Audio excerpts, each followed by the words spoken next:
right, I'm back. Follow me, but don't double tap. I ain't liking that. You subscribe, I monetize. Now who's striking that? Wanna see the contract? Who got the rights to that? It's my story. I spent my whole life on that. Time's up. Shador Sanders with the rollie in the armor. I could do this shit with my eyes closed. The main attraction don't come at me with no side show. I'm selling high, they wanna buy low.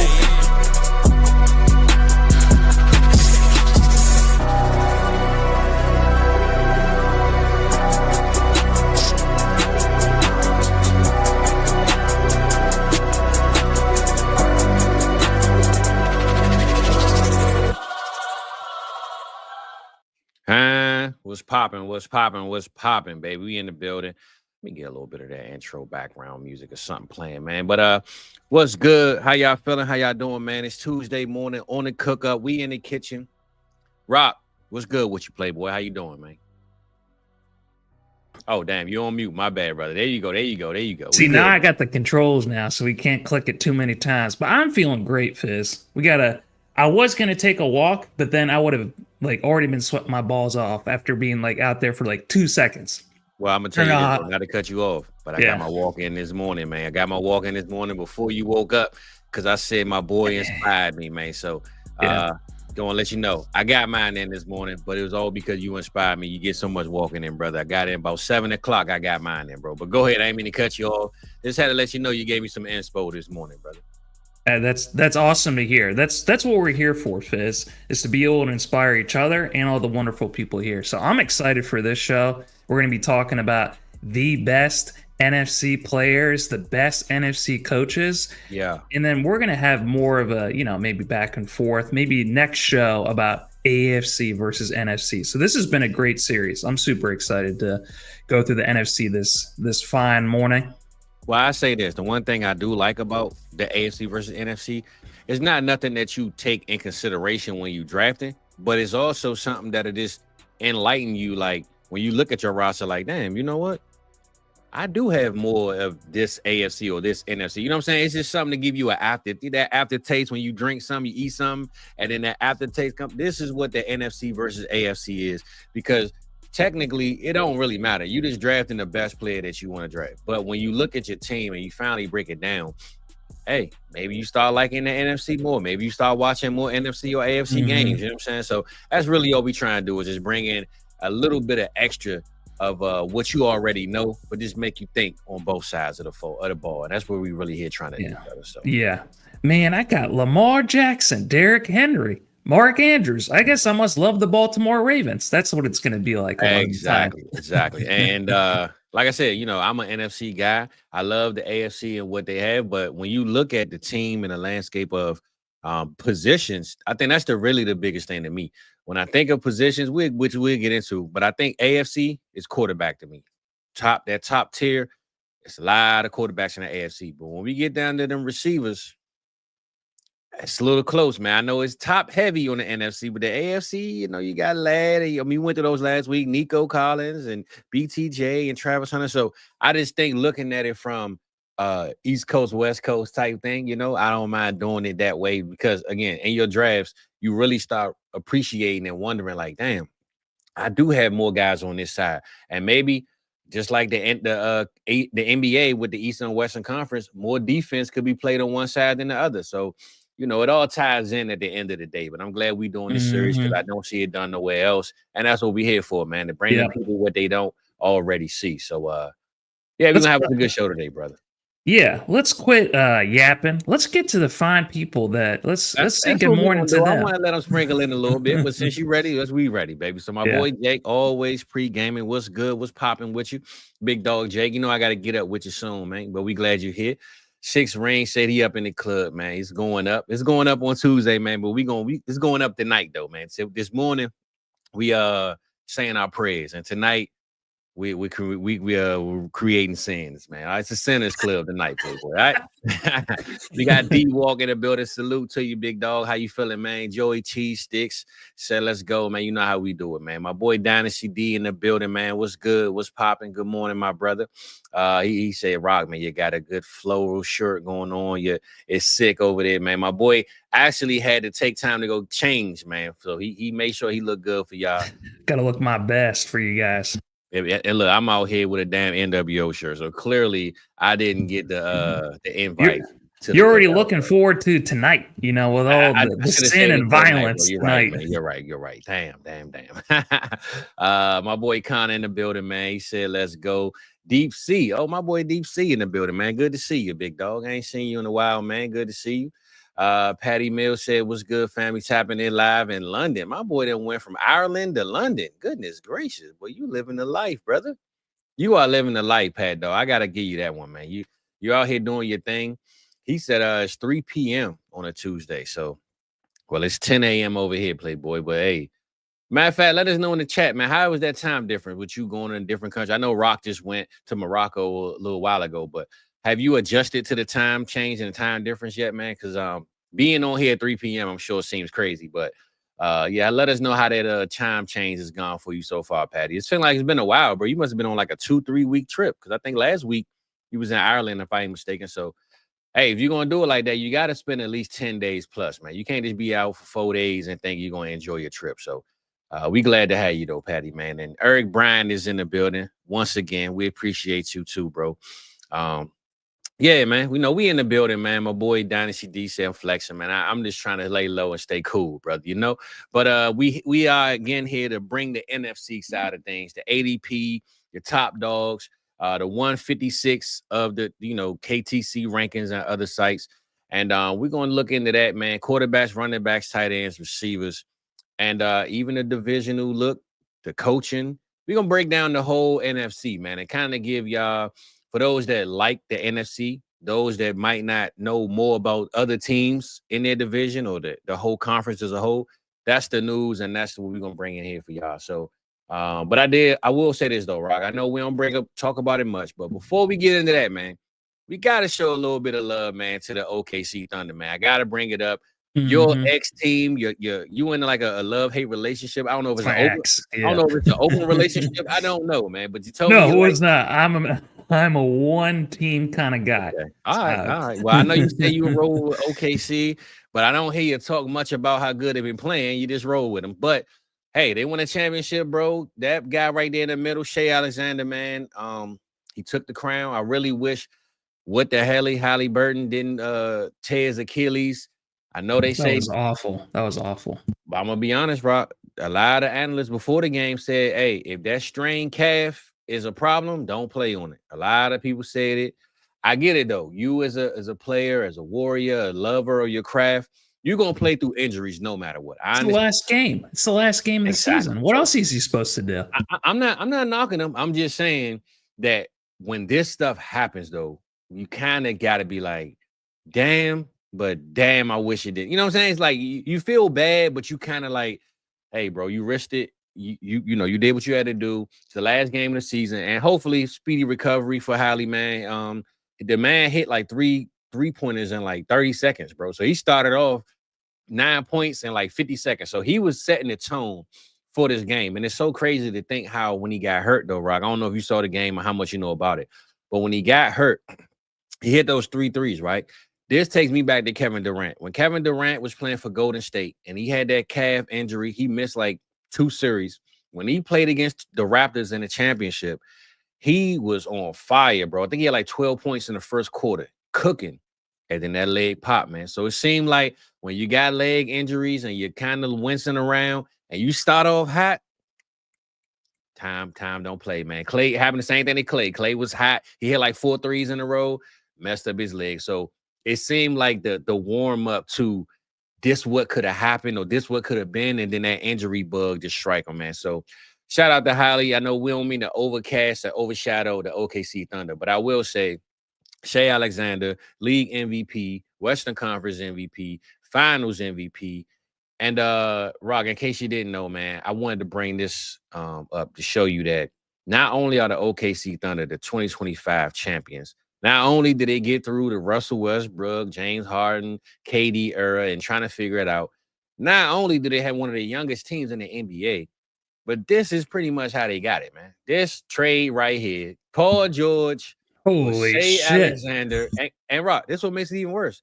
They got 3 or 4 first rounders in this year's draft. So they got 4 first rounders this year. What the hell? All it is for Paul George, who probably played 45 games in the last 6 years, man. Jeez. So I'm just saying that to say you might not pay attention to what's going on in Oklahoma City. You might not even watch none of their games because they are a small market team. But just know they are building what a lot of us wish our real teams would build. And to look at what they got for Paul George, and now they actually have a championship ring to brag on it. And from what I read today, they have 4 first-round picks next year. This is crazy work, right? This is crazy work. This is my boy Howie over there in Philly. This is a Howie Roseman move. This is any franchise you could think that learns how to finesse on draft day and move these players. This is exactly what this is, man. So shout out OKC, man, because that's a lot of get back for PG-13, brother. Fizz, I got a question for you. Do you feel like this is the most exciting finals in years? Because I think this is actually, for me, as someone who does not watch basketball anymore, I actually regretted not really watching any of these NBA finals. I think anyone that didn't, they will, right? I know it's easy to kind of brush it off and just say, oh, well, but I really believe that this 7-game series is one of the best series, bro, we had in a long time. Yeah, the last one I saw was the Suns versus the Bucks. That was a really, really good series that I actually enjoyed. I watched every single game, but that's all people were talking about on Twitter. That's all people were talking about in our Discord was this series finals, and it kept going back and forth, and it was awesome performances. So I kind of do regret not being able to watch it, but yeah, I was watching my TV shows late at night and going to bed that way. So it is what it is. So hopefully maybe next year, I will start watching the NBA once again. And I think, honestly, Rock, to me, they kind of show what a lot of people were missing because we always seeing the same teams, Golden State, LeBron James, all these guys, bro. We keep seeing the same repeated tape in the NBA. So to see Indiana and OKC, bro, I think this is what the NBA needed. I'm not saying that I'm going to sit here and watch every game next year. I'm not even saying that I might even watch half of them. All I'm saying is they gave us something that we haven't seen, and maybe that's what's going to top tier and up tier the league and viewership of just giving us something different, bro. I'm tired of seeing the same old guys, which we're going to get into in the next topic. Before we get to the NFC, I definitely got to speak on the NBA, man, because the NBA is popping right now, Rock. And I'm tired of seeing the same repeated things, right? The same headlines, the same stories, and not to brush over the OKC thing. Shout out to them. They won the championship. But, Rock, this is a repeated cycle thing, and this is my dog now. PG County's finest, baby. Kevin Durant, man. Kevin Durant got traded to the Houston Rockets, Rock. I don't know if you knew. I don't know if you paid attention. I saw that yesterday, yeah. But I got to speak on this, right? Because if you look at this team over here, or the graphic over here, Phoenix Suns, the Thunder, even the USA team, you got to give him that too because he was a part of that one, right? Golden State, Brooklyn. I listened to somebody yesterday and they said, listen, as much as we love KD, as much as we want to give him top player of all time, he could, 7-foot shooter from 3-point range, nobody can stop him, right? And I love me some KD, hometown hero, bro. That's my dog. 207, I'm 20746, 207 something is his zip code. Can't remember it, but it's all good. All I'm gonna say is, Rock, when it comes to Kevin Durant, the team, the home field, everybody's cheering for him. But this is the last stop for Kevin Durant, man. The guy is 36, 37 years old. And what the guy was saying when he broke down Kevin Durant's career, right? He was in Oklahoma City Thunder. He went to Golden State, won some rings. Cool. And we all hated him for that. I kind of just said, it is what it is. I did. But now he goes to Brooklyn. He takes this Brooklyn team, tarnishes it, like breaks it down to that was the Jay-Z team, right? No, well, the Jay-Z kind of like put it together before that, but then KD kind of came and, but it was hype around it. He screamed he wanted Kyrie. He screamed he wanted James Harden. Now, don't get me wrong. He did have a big toe on a 3-point line, and they missed the shot. I mean, they missed the chance for the championship. I get it, but it happened. The Isaiah Likely syndrome, yeah. Exactly. But at the end of the day, he tore that team down to the bone, and then now it was left in shambles for years, right? They had to figure it out. He goes to a Phoenix Suns team who was in the championship, right? With Chris Paul, Mo Williams, all these great guys. And he goes there. I don't want Mo Williams as my coach. I don't want Chris Paul. He got rid of this whole team, and now Phoenix Suns look like cactus sitting in the middle of a dry road doing nothing at this point, right? Now he goes to Houston. Now Houston didn't give up the franchise, but they gave up some key players. You know, Jalen Green, the other dude that's crazy, always fouling everybody, and they gave like four second-round picks, right? I'm not saying that they tore the house down, but what I'm saying is if KD doesn't take this team and elevate them, he got to get a little bit of tarnish, a little bit of black spray paint on his legacy, bro, because I get it. People hate on the Golden State move, but ever since those championships, he's done really nothing but tear down more teams than he's brought up. And as much as people hate LeBron James, every team LeBron's gone to has elevated. Now, whether that's him picking and choosing who he want on his team, making this, whatever it is, people can say what they want to say about him going to the Lakers. He got a championship. I don't care if it was in the bubble. I don't care how he did it. He brought one there, right? Every team he's gone to has at least won one championship. KD has gone to every team but the greatest team he ever joined and tore them down. And I love KD. He's a home wrecker. He's a home wrecker. Hey, Rob. Hey, man, don't do my boy like that, man. I love me some KD. If I ever see him in the streets again, hey, man, it's all love. But we got to be real with it, Rock. And I got to say, if KD don't take the Houston Rockets to at least the Western Conference Finals, we got to start putting a lot of black NWO spray paint across a lot of this KD stuff, man. So I'm just wishing and praying because he's a hometown guy. I love the guy, man. But we got to be real with the situation, man. So I don't think it's going to be his last stop.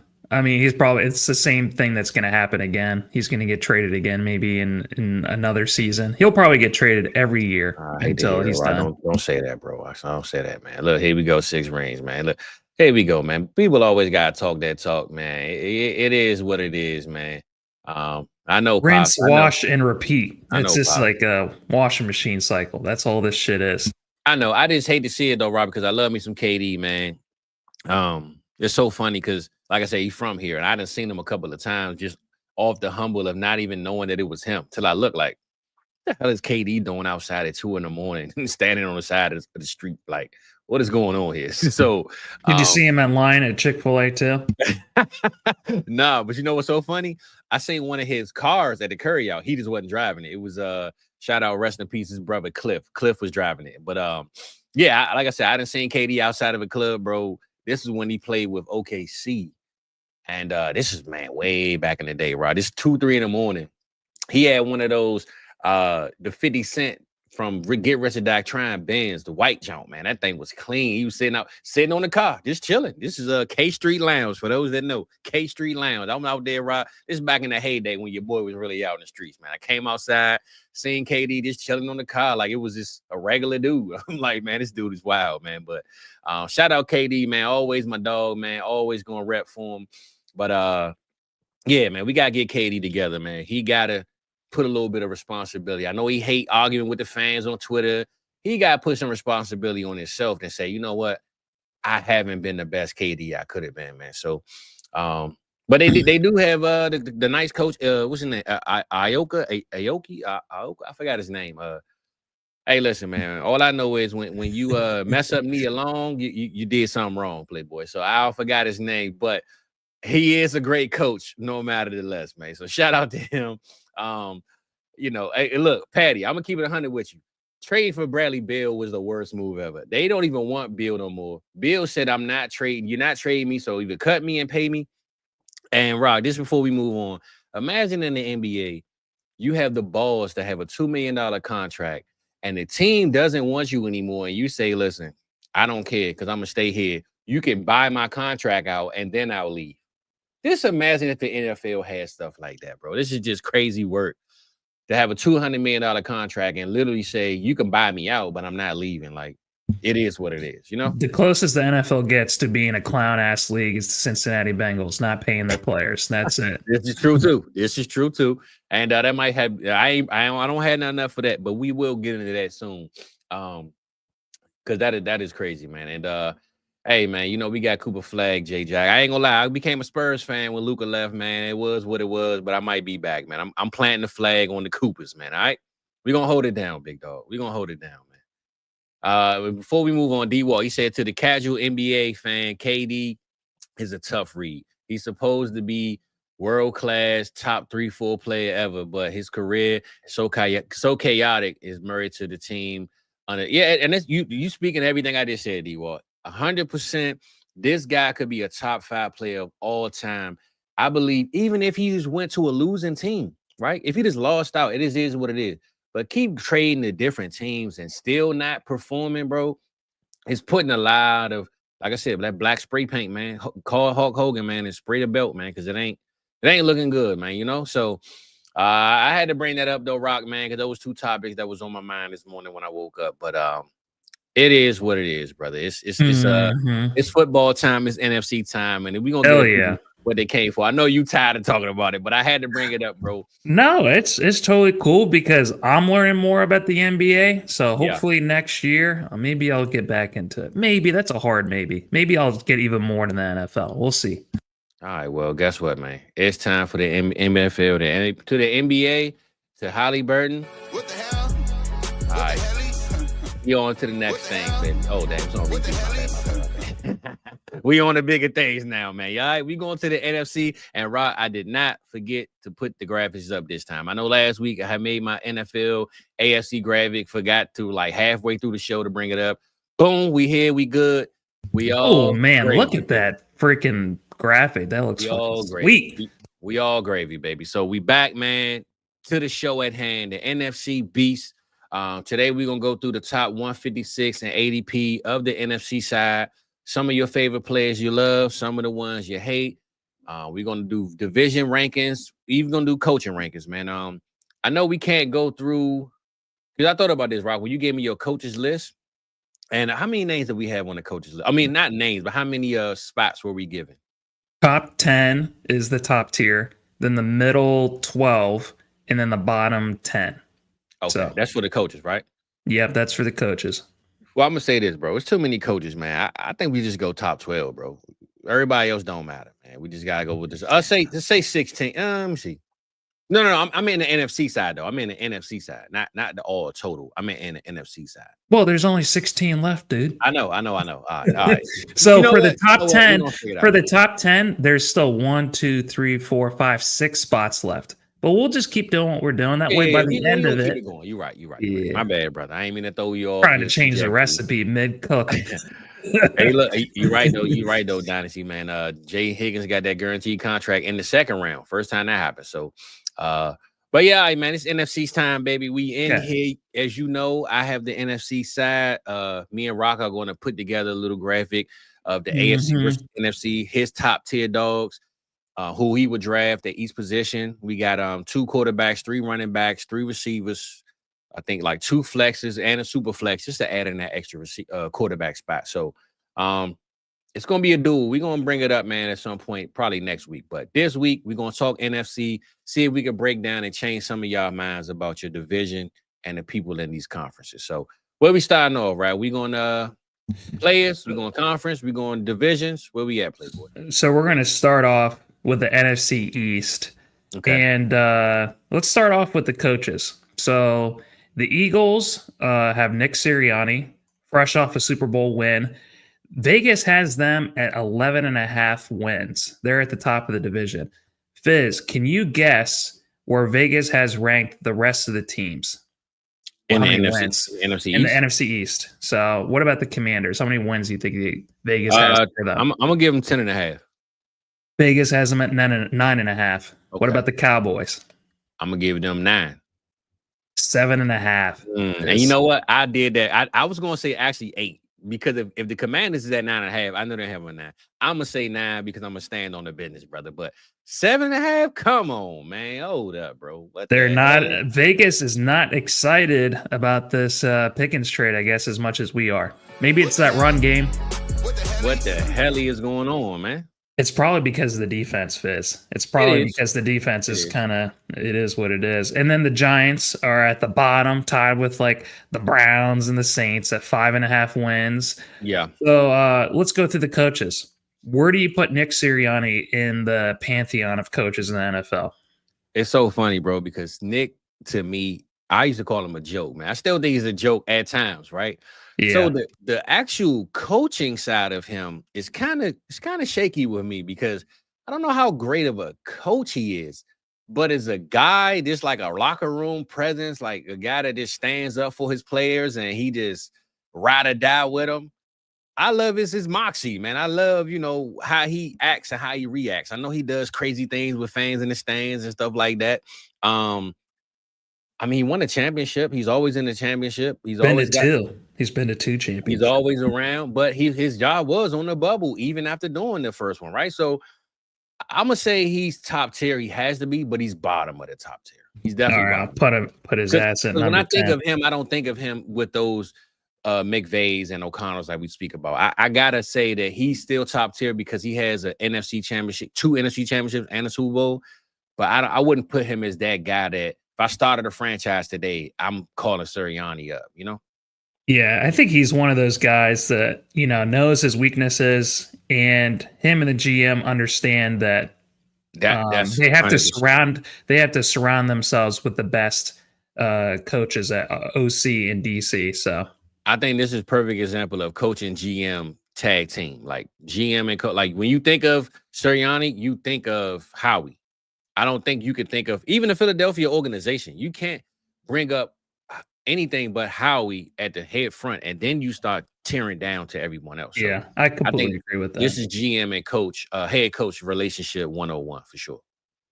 What about Dan Quinn? We saw what he did last year. Completely turned around a franchise, him and the GM too. So where do you put him?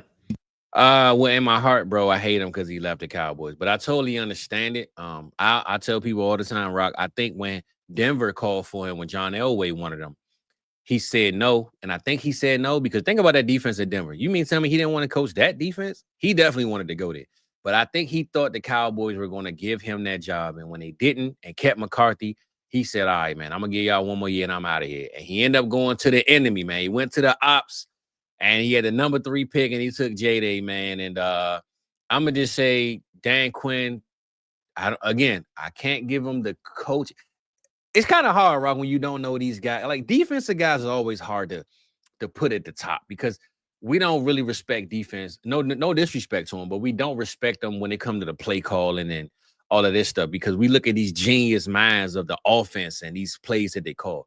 But as a guy that I've watched win over locker rooms and carry over players that probably didn't believe in them, especially after the 28-3 Falcons debacle that we saw, right? A lot of us even blame Kyle Shanahan for that. We don't even blame Dan Quinn for that, really. So it was his damn fault. It was both their faults. We blame more on Kyle Shanahan. So I say all that to say Dan Quinn to me, I'm gonna give him the second tier, but I'm gonna put him at the top because he took a team like the Commanders, bro. I mean, I know they had Jayden Daniels, they had my boy Cliff, but all that had to work into one. Dan just wasn't the sideline guy. He just watched Cliff and Jayden Daniels put in the work, bro. So I'm gonna put Dan Quinn as the second tier, and I'm gonna put him somewhere close to the top. Not over the Harbaughs and nothing like that, but he's definitely at the top, though. Oh, you got the Harbaughs in the top tier, but yeah, I put him right after Sean McDermott.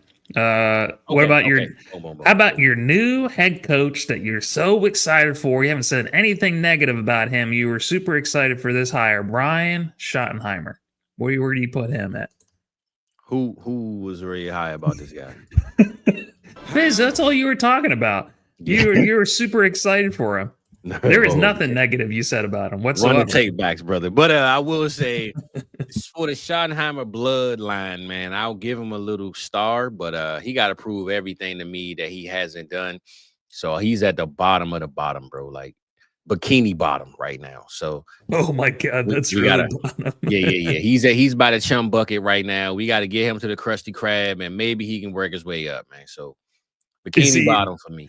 Remember that part of SpongeBob where they go to the Marianas Trench and everyone talks like, "Hello." The Cowboys are rated really low. That's exactly who Schottenheimer and his offensive scheme is right now to me. 100%. Hopefully Dak can speak that because I don't know who else. Oh my Lord. Yeah. And the Dak's like, what the hell did you just say? Facts. Nah, he's at the bottom, bro. Bikini bottom. But he can work his way up with a good team. My biggest fear with this team is they do win 9 or 10 games, but they do it in a way that they've been doing it, right? Just masking up problems until the playoffs come and then it all reveals in the end. So I don't want to see them mask up and make up problems and put, paint over top of dirt. Like, just let's get it together, man. So, but at the bottom, as far as coaching go, he's at the bottom until he proves us all what he can do.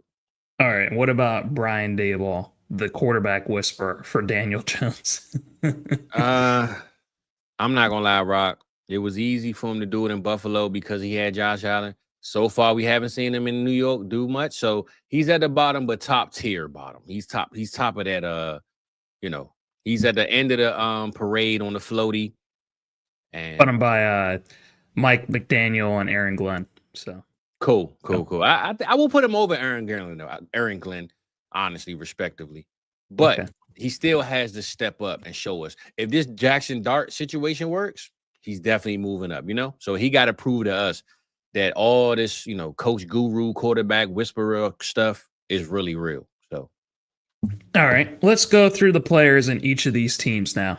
So, a good threshold for me, I looked over QBs, RBs, wide receivers, and tight ends since 2021 through 2024. And I saw that the average number of wins for a top 12 player for a QB was 10.82. For an RB was 9.67. For a wide receiver was 9.86. And for a tight end was 9.28.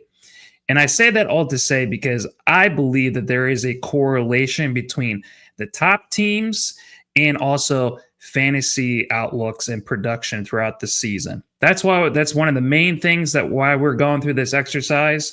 And it's just one of those little tiebreakers when you're on the clock and you're trying to decide between, oh man, do I go with, I don't know, this QB that's going to project to win like 11 and a half games, or do I go with this QB that's projected to get 5.5 games? Yep. So it's just a little tiebreaker. So Jalen Hurts is the QB5. He's going at the 106 Fizz. Mm-hmm. Barkley is still a top 5 RB. He's the RB4. He's going at the 208. AJ Brown, one of your favorite wide receivers, receiver 14. Baby.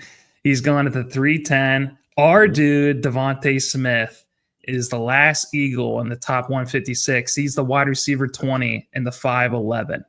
Mm-hmm. So who is your favorite from the bunch? Are you drafting all these guys with the Eagles being 11.5 wins? They all cross that threshold that I talked about earlier. Well, it's so crazy because I think other than, Jalen Hurts respectively, when you're talking quarterbacks, he should be where he is. Maybe he can move up even higher at some point. But I think I always say this, and I've been saying this for years, Rock, and I'm going to keep saying it. I think Devonta Smith is the steal of all of these guys because when we talk Saquon Barkley, right, me and you have already said, especially on Underdog, his ADP is like 102. Number 2. Yeah, like there's no way I'm drafting this guy 102. Him repeating what he did last year would never happen. I mean, if he did it, this is the biggest outlier in NFL history. You know what I'm saying? For him to repeat what he just did. But Smitty, to me, bro, he can give us AJ Brown numbers. It might not even be 1,400 yards and 9 touchdowns.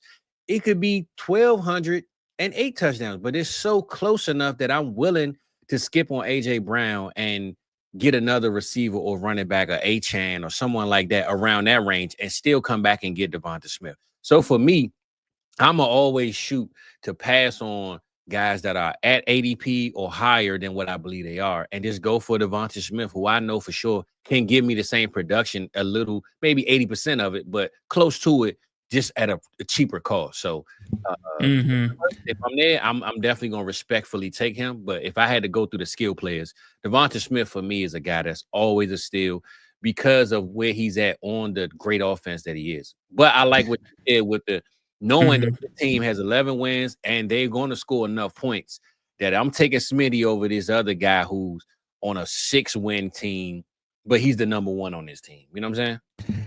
Yeah. And, if you believe like me that Barkley has been marked for sacrifice because he is on the cover of Madden I saved this that year, conversation for you. Yep, I saved it for you. Go ahead, bro. that, not only players like Will Shipley, who you can get for super cheap, I don't want to bother with A.J. Dillon, though, that if they do lose arguably the best running back in the league, that this team is going to go a lot more pass heavy.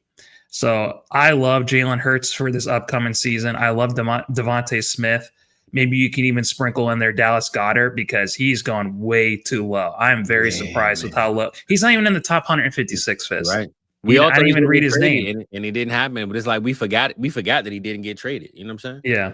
But here's the thing. I would still draft A.J. Brown as the wide receiver 14 because, Fizz, when you look at his metrics from last year, in most categories, he was like a top 5 wide receiver. He just didn't have the production because there were the games where they didn't need him. Yeah, Saquon, they didn't need him or Slim because they were so run heavy with Saquon Barkley. So at wide receiver 14, you're going to have the potential of having a top 5 wide receiver. I think he's one of the best values. And if you are projecting, maybe they do lose Saquon Barkley, I'm just going to go full air raid with these Philadelphia Eagles. I'm not going to say fly Eagles fly, but that's what's going to end up happening. So is there anything else that you want to say about these Eagles, or you want to move on to the new hot team? Well, as much as I always preach, go get your guy, right? Because I think people get it misconstrued when me and you say that, right? As much as we preach, go get your guy, get the player you love the most, blah, blah, blah. I don't mean pass on talent though, right? I'm just saying when it comes down to if I know I'm at a certain pick and the line won't come back to me, and it's just enough value there that this guy won't be but maybe 100 yards more receiving or 10. If I'm really thinking in my head that it's that close, then I get my guy. But I'm not saying don't take A.J. Brown because I hate the Eagles, or don't take Saquon Barkley or Jayden Hurts. You know what I'm saying? Like that doesn't make any sense. So I think when people hear go get your guy, they get confused with, oh yeah, let me take CeeDee Lamb over Jalen Hurts. No, I'm not doing that. You know what I'm saying? But you just gotta be smart with where you take them and where you want to get it.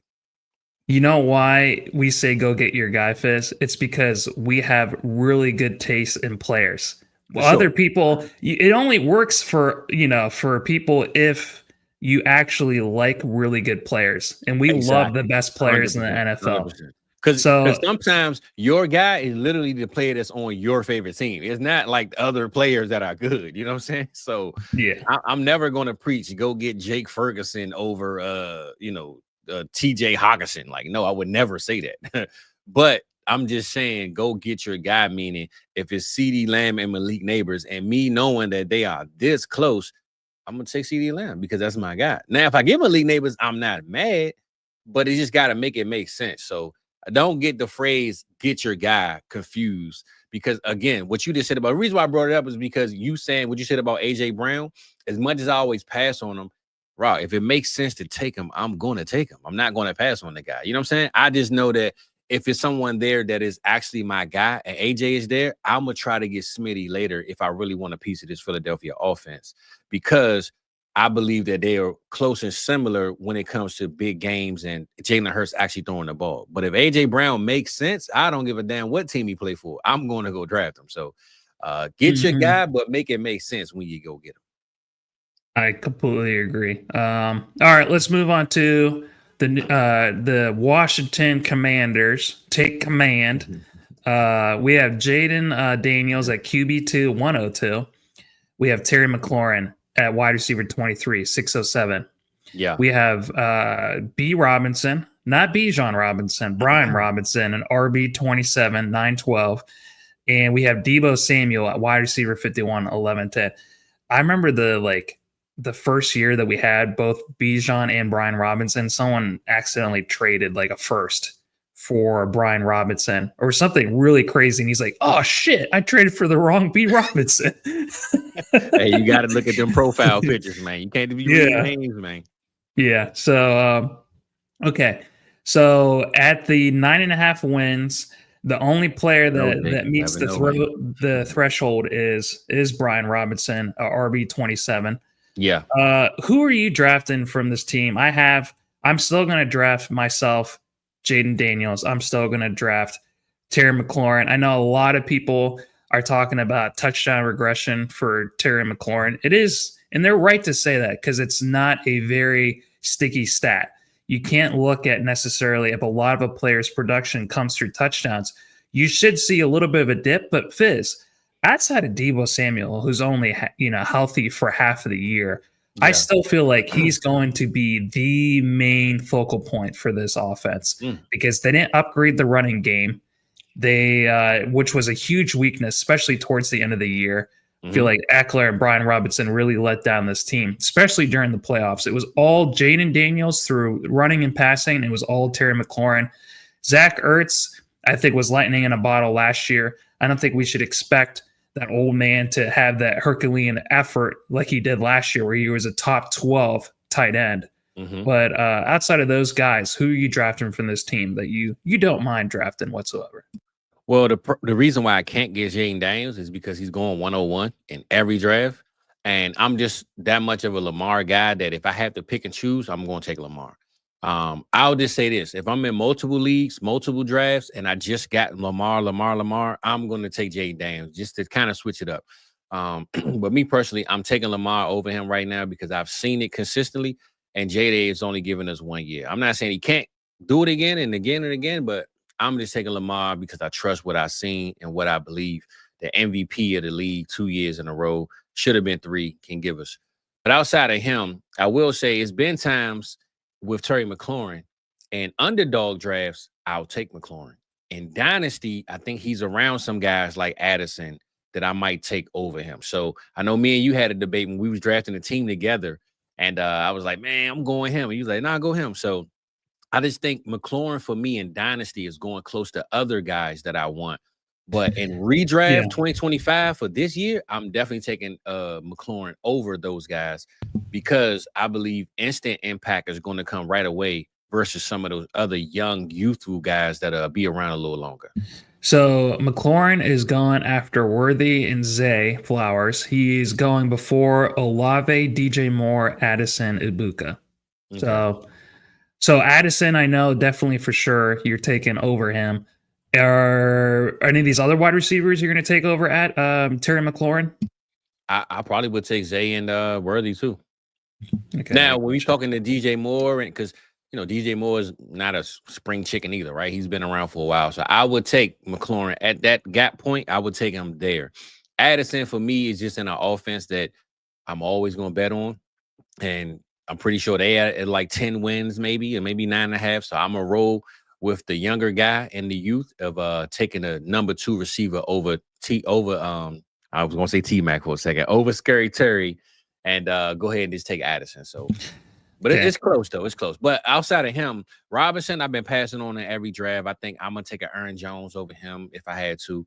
And I think even Debo at cost. I know D-Walk has brought him up, which I'm glad you brought that chat up.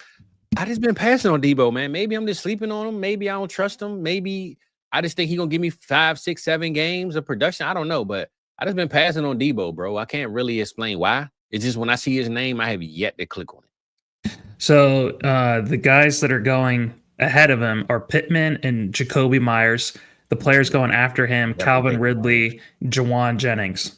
So I'm going to be honest. I love all those guys over Debo. So I would take – I'm not saying I love Pittman more, but I do. Like, I respectfully love all those names over Debo, bro. So I would draft all those guys over him. I would not Pittman. It's just that Indianapolis situation is such a shit show. I would rather see some games from Deebo Samuel where maybe Jayden Daniels is going to, have a huge game. I almost said explode, and I didn't say that. Well, I'm going to ask you this, Rock. I know you say you would like to see it, but let's say is short-lived. Let's say you do bet on Debo over Pittman and it's 5 games and now he's injured for 6.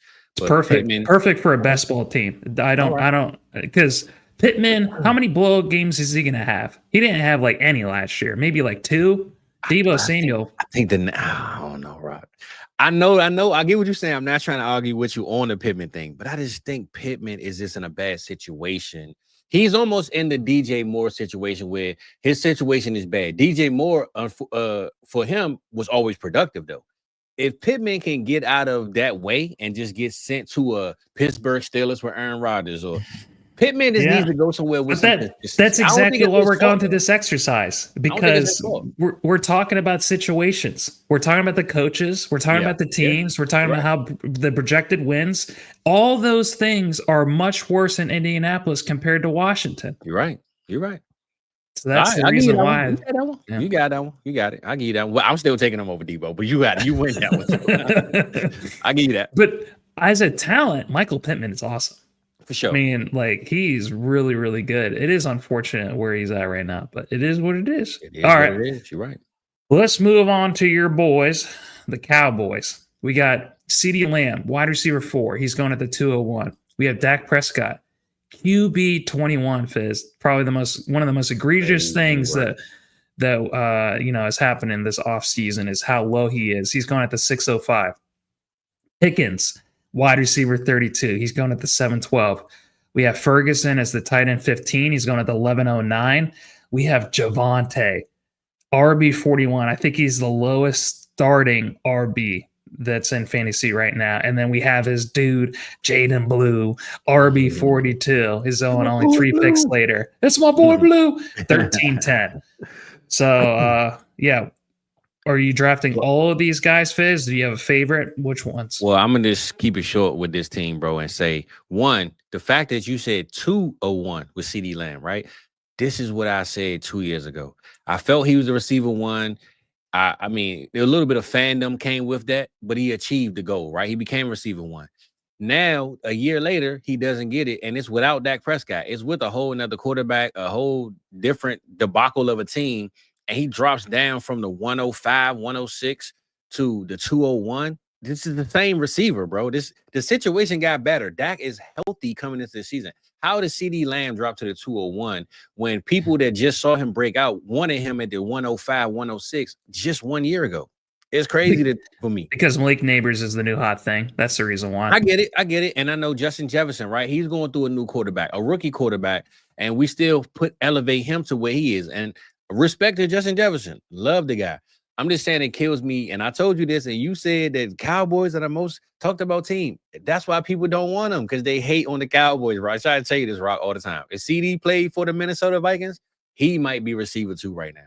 But long story short, for him to be going in the second round is just crazy. So I think, to me, he's an auto pick every single time, no matter if you picking the back-to-back or the swing back on the 11th pick at the 202, 201, 203. If CeeDee Lamb is there, bro, he's an automatic pick every single time. I don't care if you like the team, I hate the team. And I would just say Dak Prescott, to me, of all these names you listed, is the biggest value.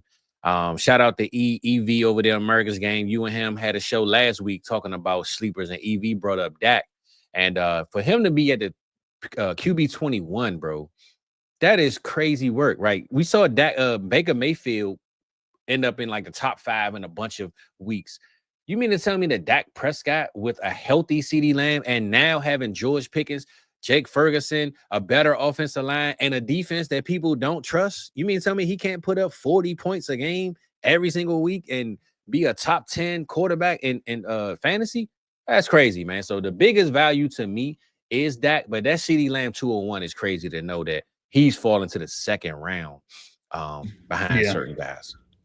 Yeah. So for the players that are going ahead of him, we have Brock Bowers, who's going ahead of him. We have Bijan. We have Jahmyr Gibbs. And we still have Mahomes, too. So are you taking CeeDee Lamb over all those guys? Over Mahomes, yes. Okay. So you just put him one spot ahead at 112. You could put Jamar Chase and Jefferson over Joe Burrow. I even seen them go over Jalen Hurts in some leagues. I don't see why CeeDee shouldn't go over a Mahomes or Bijan Robinson. You know what I'm saying? Like I don't see why that should be happening. Yeah. And then I like this comment here from D. Scott, where he said, the one that I had up. Oh, okay, my bad. It only cost for Dak, Lamb, and Puka. It only cost them 25 firsts. I mean, that's a shitload of firsts for just 3 guys. That's like that's over 7 apiece, isn't it? Oh man, that's a lot of firsts. But hey, you know what? You got to go get your guys. Those are 3 of our favorite players in the league. So, but if you got them to spend, that's how you spend it, right? So yeah. It's like 2 seasons worth of first. So. Sure. Like, yeah, we were just messing with you, D. Scott. But all right, yeah, the thing with CeeDee and Lamb. So I have in one league Amon-Ra St. Brown, and I have Dak Prescott. This other guy has CeeDee Lamb and Jared Goff, and he wants more than a second. He wants a second for me to go up just 2 spots with CeeDee Lamb. I'm like, dude, they're only 2 spots difference in startup. I'm not going to give a second for CeeDee Lamb to go from Amon-Ra. But now that he's got this little knee injury, maybe they're going to take a step back. Man, I do really want CeeDee Lamb, but it is hard to be able to get in that CeeDee Lamb tier. So the trade is basically Goff and CeeDee for Dak and. No, we already traded those quarterbacks last season. Oh, he wants the stack. And he wants Amon-Ra plus a second. I got you. And I'm like, so this is like a 26 second? No, we actually haven't had the draft yet. So it's like a 25 second. Yeah. It's taken forever to be able to fill this last spot. But guess who might have came in through a 26 or 27 second back? I think it'd be worth the risk. I don't know, man. It's this principle. If they're right next to each other, why the hell should I be giving a second up, Fizz? Because I'm gonna say this, right?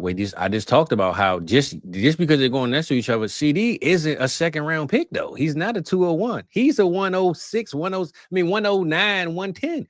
So you gaining value, bro. To move up from where St. Brown is going in. It's a risk. It's a risk because I can do all those same projections too. I can be like JJ McCarthy. He's the QB 18.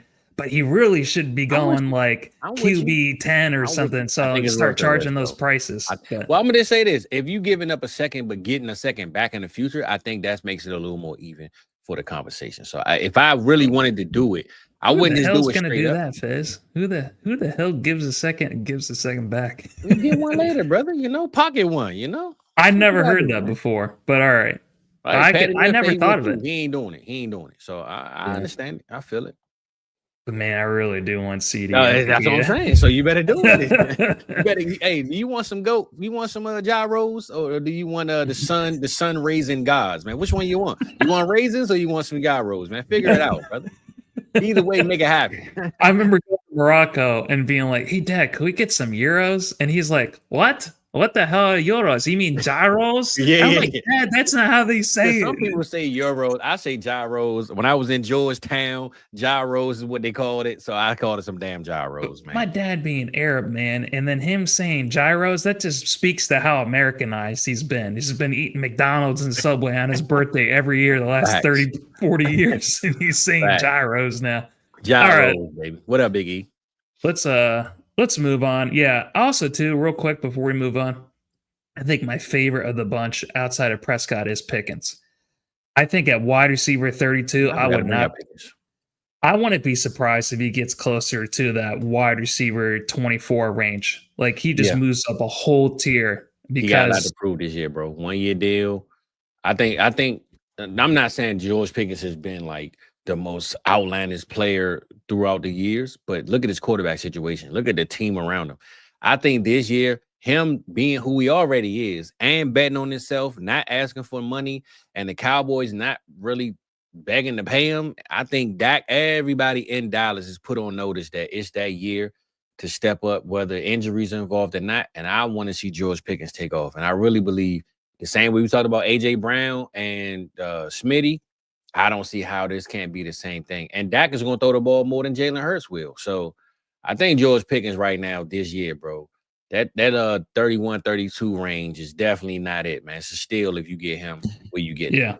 I want to read this. Matt Harmon just did his reception perception profile and I'm on his server, so we get a sneak peek before everyone else does. This is what he said about George Pickens. He said, really strong season from him overall. Would love to see him grow and his success rate versus zone, but for the first time in his career, he was over 70% versus man.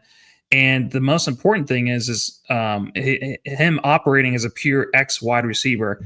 That's even more meaningful because they're not as common in the NFL to be able to perform at that high rate. There's still frustrations in his game, but he's excited for a breakthrough season for George Pickens. He thinks that he can be last year's T. Higgins. So remember T. Higgins, he was only behind. Yeah. So I'm gonna say this, Rock, and I think what people seem to forget, man, and I bring this up all the time. Me and you always talk about the human aspect of things, right?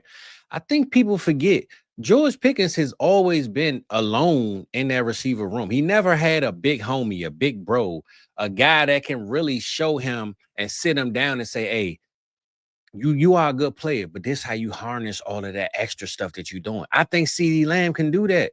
CeeDee Lamb is the coolest, calmest guy on the field when he's on it. And I think CeeDee can be a big bro. I think I saw them together at CeeDee Lamb's, you know how they go back to their where they from, and they had those baseball games and the flag football game. Him and George Pickens been like this all summer, bro. And I know for a fact a guy like CeeDee can put his arm on his shoulder and say, hey, if you need me, you need anything, I'm here.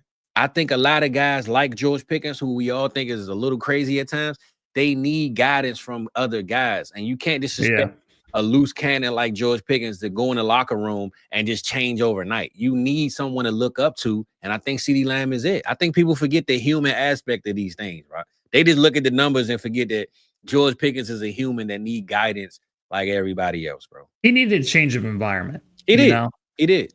And like the situation in Pittsburgh is not that great. It's just like if people want to keep just going back to the past, just dusting off those old trophies and how Mike Tomlin's been, man, they haven't done shit in almost 10 years. I mean, they win half games. That's all they brag on, bro. But I will say this. I did hear that they traded, not to move, we're going to move on after this. I did hear that part of the reason they moved on from George Pickens because they knew Aaron Rodgers was their guy, and they didn't want to have that conflict between Rodgers and George. They felt like it wasn't going to be a good mix. I don't know how much I believe with that. I believe that Aaron Rodgers can really get anybody on the same boat, but I could definitely see Aaron Rodgers like, look, man, this dude ain't listening. He running over here. I'm trying to run over here. So I can kind of see it, but he's too busy fighting DBs in the end zone while the plane's going on. I just think to me, though, bro, George Pickens is the epitome of a guy that just needs someone to look up to in the locker room, somebody to kind of guide him and help him. He isn't a guy that you could say, hey, take the keys and go have a good night. No, he needs a chauffeur. He needs someone to call him and check on him and make sure everything good.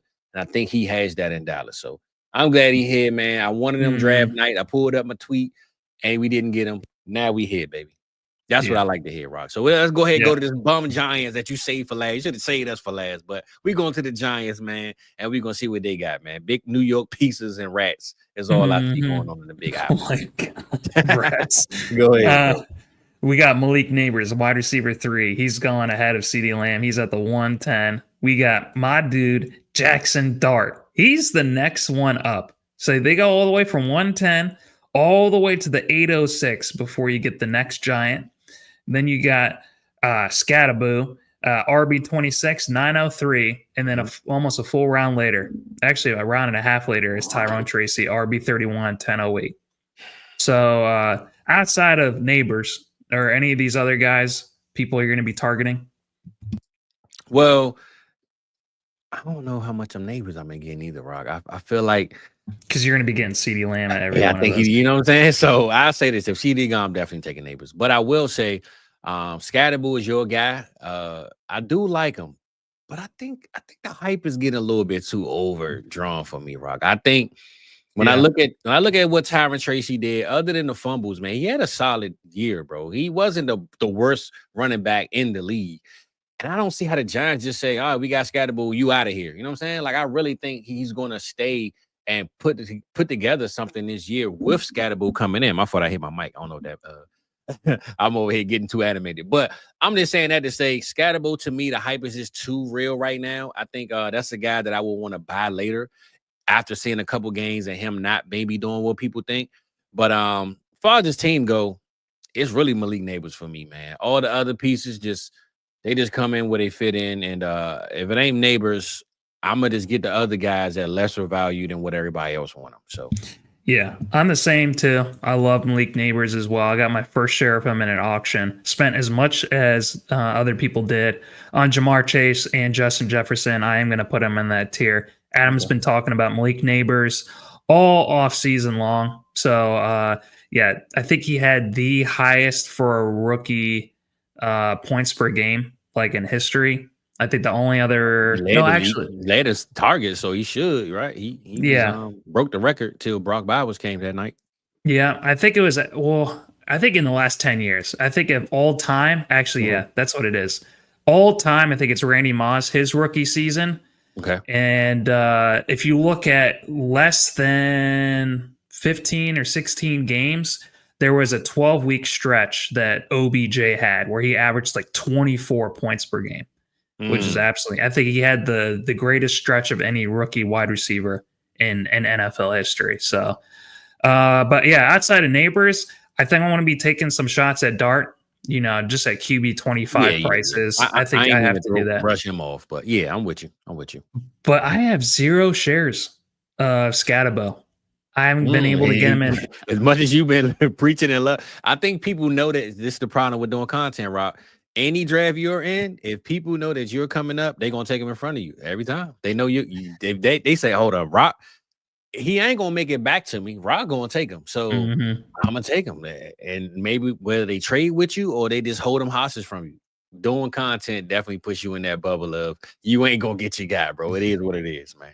And at 5.5 wins, it's very hard for me to trust that this Giants offense going up against the toughest schedule in the NFL next year. It's hard for me to think that Scatabo, while also splitting carries with Tracy, that he's going to be worth that high second round pick and RB 26 pick. It's just not for me. So I'm with you. All right, let's move on to the NFC North. We got the Lions at 10.5 wins. And then we have the Vikings. Well, actually, where would you put the rest of these 3 teams? Where rank them as far as wins go? You got Vikings, Packers, Bears. I want to see how close you are to Vegas. So Minnesota, them having JJ McCarthy. I'm gonna put them at 9 wins. I'm gonna say the names and you just give me the breakdown. Put them at 9 wins. I'll put the Green Bay Packers. I'll put them. They always a playoff team. I'll put them at 8.5, and I'll put the Bears at 7.5. I don't think people respect them yet. Okay, so Vikings are at 8.5 wins. Fizz. Okay. Packers are at 9.5 wins, and the Bears are tied with the Vikings at 8.5 wins. Okay, I'm 1 game off on literally all of them, but. I think all 4 teams could make the playoffs if we had to really, drop some other teams down in the tiers. All 4 of these are playoff teams. Whether they all make it or not, I don't know. But these are 4 playoff teams to me, 100%. Yeah, they're projecting the Vikings. They were a 14-win team last year. They were this close from getting the top, I think, seed in their division. Or I think they moved from like 2nd place all the way to like 7th place just because of that last game of the season with the Lions. Bro, imagine having 14 wins and you're the 7th place team. That's crazy. Isn't that crazy? Yeah, that's crazy. All right, let's rank these coaches. Where are we putting MCDC Dan Campbell at? Hold on, you said Dan Campbell. What? We just went to Dan Campbell. Dan Campbell is the coach of the Lions. Oh, Dan, I was thinking about Dan Quinn. My bad, bro. I'm like, I'm tripping. My bad, bro. Got the wrong Dan. You should have said the knee biters, man. Then I would have said, all right, cool. Motor City Dan Campbell. There we go. My bad, bro. I didn't. You threw me off, bro. I ain't gonna lie to you. Those Dans, one thing about the Dans, him and Dan Quinn very similar, bro. 2 defensive guys. They both players, coaches. They wild in the locker room. So I just got confused, my brother. But Dan Quinn to me. Again, Dan Campbell, Jesus. I mean, Dan Campbell. Again, it's hard to kind of put the scheme and everything up against those upper echelon coaches. But the spirit of Dan Campbell, the guy in the locker room, the one who really stands up for his players, I believe Hutchinson is literally his spirit animal. Like, I think he loves this guy to death. You know what I'm saying? So I gotta put him in the mid tier, almost where we Oh my God. I'm not gonna allow that. He has to go in the top tier. well, I mean mid second tier though. You put him in the top tier? He has to be a top 10 coach. And this is the reason why. Go ahead. His biggest knock is the biggest misconception there is about him. Everyone thinks that it's all Ben Johnson and his offense. That's completely inaccurate. Okay. As great as Ben Johnson is as an OC, you have to remember how long before he was actually in Detroit. Do you know which coaching staff he was under? What was his stop before Detroit? Dan Campbell's. It wasn't remember where he Saints. was before. It wasn't the Saints. It was the Saints. Okay, I know. I thought the Saints was before his next stop, but I remember the Saints though. So he was a pivotal part of that Sean Payton ecosystem in New Orleans when they had Drew Brees, and they had one of the best offenses in the NFL for years.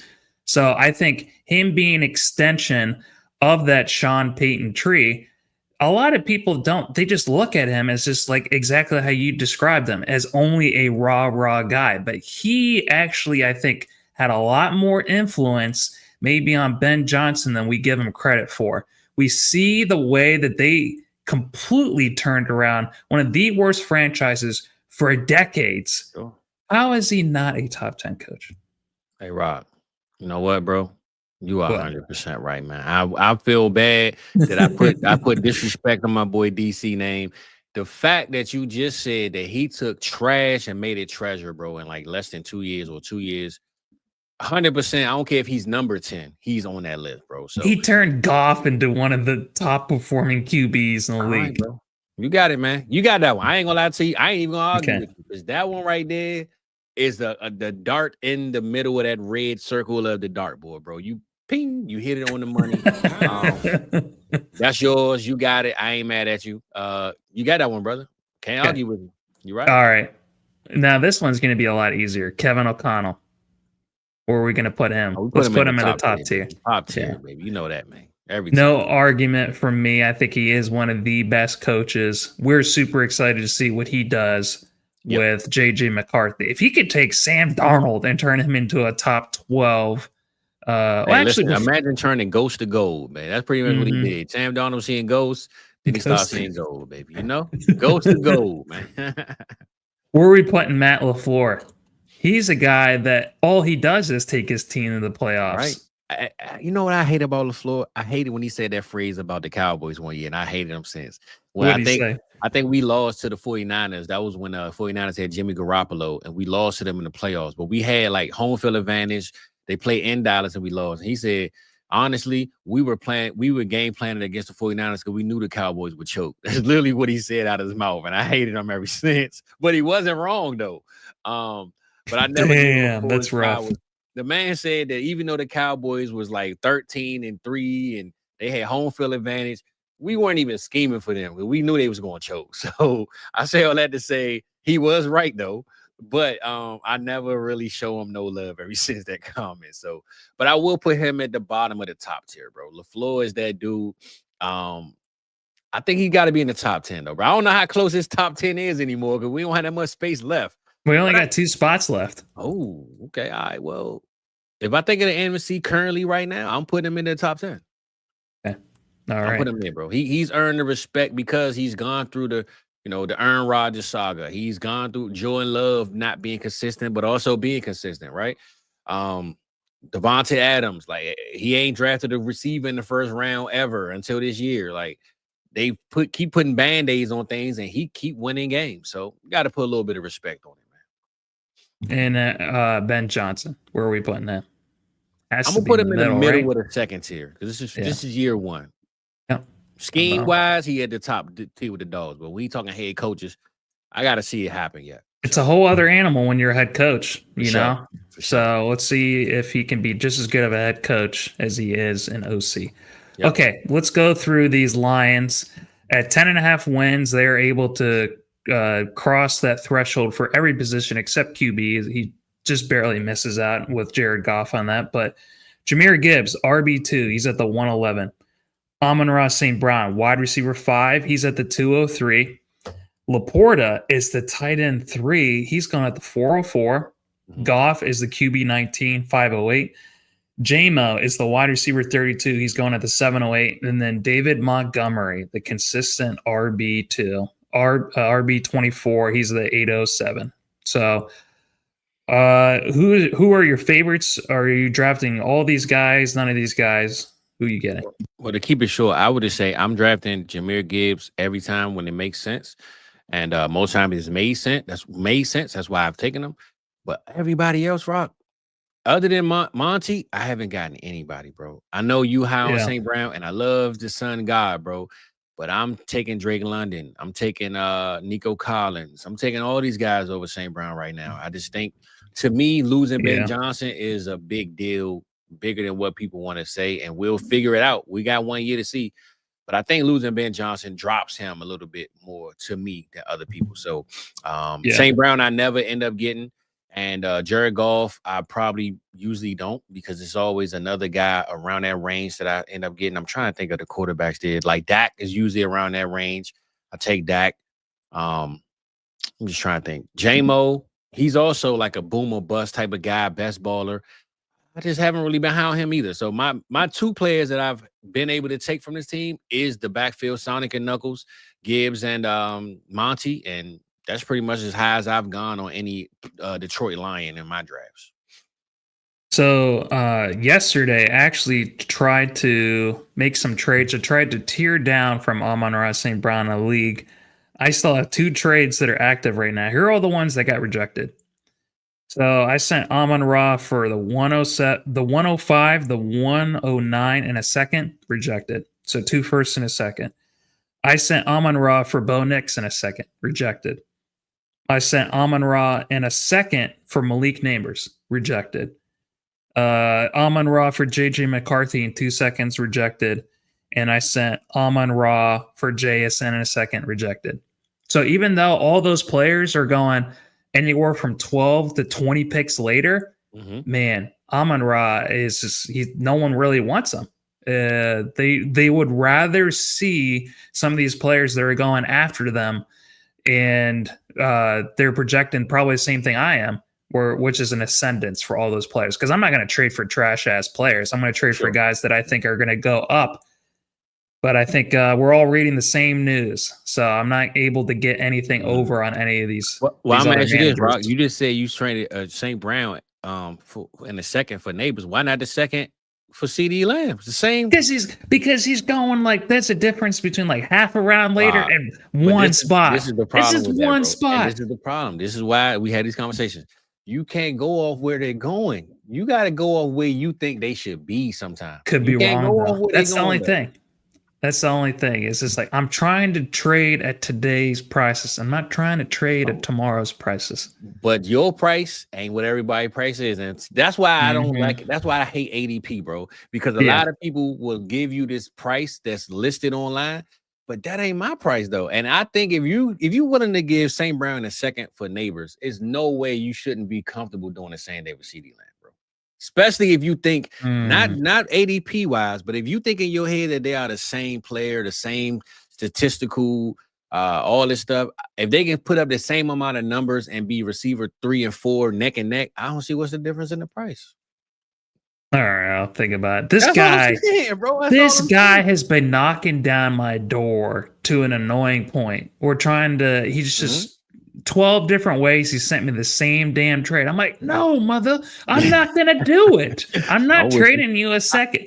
And for me to be like, all right, fine, I'll take the damn I'm trade. Just saying, bro. I'm just saying, if I wouldn't have brought it back up until you just said what you just said. And I just think, I know Neighbors is going higher than CeeDee, but if you look at our drafts on Tuesday, matter of fact, tonight, for y'all that don't know, we draft Tuesday night, 7:25 p.m. Let's see where Malik and CeeDee Lamb go. And I'm gonna make sure I don't draft them. I'm gonna see if somebody else do it. And I want to see if it lines up with the price tag that Rock is giving us with Malik and CeeDee, and what's the difference. Because I think they draft so close together. I don't see what's the difference between giving up a second for Malik and giving up that second for CeeDee, bro. I don't see. All right, I gotta remember to remind you. You got to draft at the end of the round, then. So you I get. will. I'm gonna remember. I'm Okay. remember. And we don't have a guest on tonight, so we got our own cards in our own hands. Actually, we might have a guest. Okay, say less than shh. Go ahead, continue the NFC North, brother. Go ahead. All right, and then I think the players that I'm most excited about. I think Laporta has a bounce back this upcoming season. I think they get more to really utilizing him as one of the best parts of that offense. So I think at the 404, I think that's a pretty decent price for the tight end 3.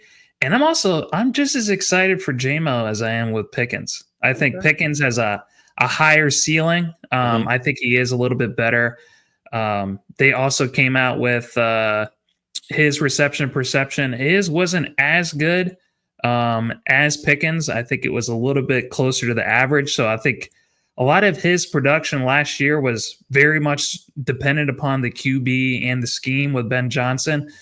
But I will say, with them getting Tesla as that sacrificial X, I believe it's going to open things up for players like JMO and Laporta to operate in different areas of the field and then be a little bit more creative with those two players in particular this upcoming season. And then Montgomery, hey, if Jahmyr Gibbs ever goes down, you're going to want an RB on one of the best offenses in the NFL. So I think even if you don't go down though, Rock, you still want both, man. They both have a job and they do them well and it'll work out. Yeah. All right, let's move on to your Super Bowl pick to represent the NFC, the Vikings. So we have Jefferson as the wide receiver 2. He's going at the 107. McCarthy is the QB 18, Fizz. He's at the 502. You have Addison at wide receiver 26, 702. He's going 2 picks ahead of Hawkinson at tight end 7. He's at the 704. And then we have Aaron Jones as the RB 36. He's at the 1111.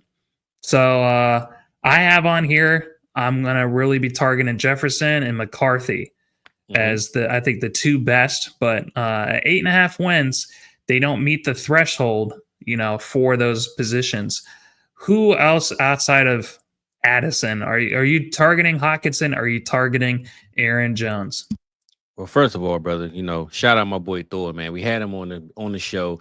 Minnesota Vikings, man. I'm not a Minnesota Vikings fan. I know I've been definitely putting some seasoning over there, but we gotta show a little bit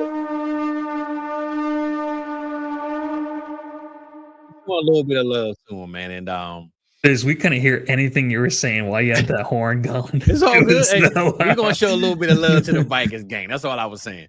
But I will say, of course, I just love the team. I love the coach. I love everything, the recipe that they had, bro. I just love watching it, man. I think JJ is definitely top 2 receiver in this league.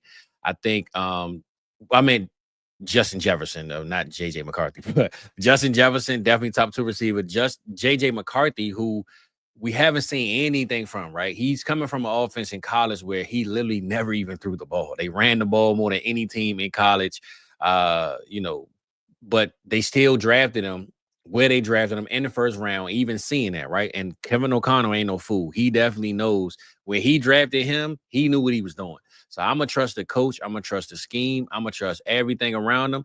And guys like Jordan Mason, Aaron Jones, I think are put there to help advance him on plays where he doesn't have to struggle looking down the field and don't know what to do. Just dump it off to one of these guys. So the offense, to me, you can't go wrong where anyone's going. I think J.J. McCarthy is the biggest steal because he's going later than what I think he should. Jordan Addison. Everybody know me. I love me some Addison. And looking at, he's not far off from Zay Flowers and Worthy. But I think when you look at consistency, Zay Flowers he's kind of up and down though, right? He's just a best ball wide receiver. Exactly. And I'm not saying Jordan Addison isn't, but Jordan Addison to me is on a more consistent offense. He's in a more consistent system and throwing the ball to the guys. And I'm going to just bet on Jordan Addison. You got to remember Lamar Jackson threw like over, 40 touchdowns last year. Yeah, but who do you throw him to? Well, I mean, Zay Flowers isn't a touchdown machine. So he spreads it around. So when I mean consistent to the receivers. Like Lamar Jackson was throwing it, but other than Rashad Bateman, You had Andrews, you had you know what Well, I'm saying? Like, I'll bring this up then because I think Mike brought this up and he made a really good point. Who was JJ McCarthy's favorite target in Michigan? his tight end. So why don't we put Hawkinson a lot higher up? He is going as the tight end 7. You know He's what? a And I top. don't even know how I forgot that name. I forgot to bring that name up. I brought up everybody but Hawk. You're 100% right. Same way we talking about George Kittle and the only problem is though, and I want to bring this back up because Patty brought up that he's the biggest. He might be the biggest Laporta doubter, right? Where Laporta is going, I don't want no parts of him, right? I know you say he's a great value, but I think a guy like TJ Hawkinson could put up exactly what Laporta is putting up, and he's going 4 or 5 rounds later. So I'm not taking Laporta because he's going in a range where I think Kittle and Hawkinson can put up exactly, if not more, than what Laporta will. It's just Laporta is the best tight end value in 2025. Is Hawkinson. He is 100%. So me personally, I do like Laporta, but I'm not taking him where he's going because of guys like Kittle and Hawk. And I'm with you on Hawk though, bro. He's a steal in every draft wherever you draft him because people aren't taking him where he should go. So hey man, I ain't really got too much to say other than Vikings. Let's run it up, baby. You know, I'm a Vikings guy this year. And at RB 36, I mean, Aaron Jones can easily be a top 24 RB.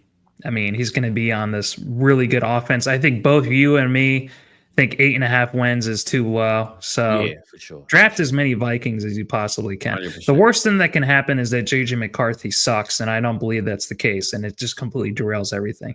If Sam Darnold can get this team to 14 wins, I believe that JJ McCarthy 14 wins, bro. That's crazy. All right, let's move on to the Packers. You got you, Patty. We got Jordan Love at QB 12, 308. Josh Jacobs, one of my favorite players in the NFL, RB 13, 504. Everything's golden. Wide receiver 31, 711. Tucker Kraft. I almost started making up nicknames for each of these guys. I almost said Kraft Macaroni and Cheese. 9 and 10, 9 and 908. And then we got Jayden Reed, wide receiver 43, 9, 10. I can't do it too much, Fizz, because then I'll be corny as hell. I can't get away with it. But the only other tight end that might be just as good, if not even a better value, is actually Tucker Kraft. He does cross the threshold at 9.5 wins. Tucker Kraft does meet that. So for me personally, the two players I love the most on this Packers offense is Josh Jacobs at RB 13 and also Tucker Kraft at tight end 10. Who else do you really like on this offense, Fizz? Who are you excited for? You know what? The one thing I know about the Packers, and we talked about LaFleur, I think they're just a bag of tricks, bro. I don't think you can trust anybody week to week, but I think all of them can give production. Like Josh Jacobs, I say this, Josh Jacobs is the one guy I know I can trust. Every single week, when he's touching the ball, he's running the ball consistently. No worries about him. But that receiving core, I have no clue right now, Rob, who to trust each week. Matthew Golden is the first round pick. First time ever they took one, but he's a rookie. Then you have Jayden Reed, who I think is the most versatile in the offense. You could put him a bunch of different ways, but will he catch the ball this week? Will he run the ball this week?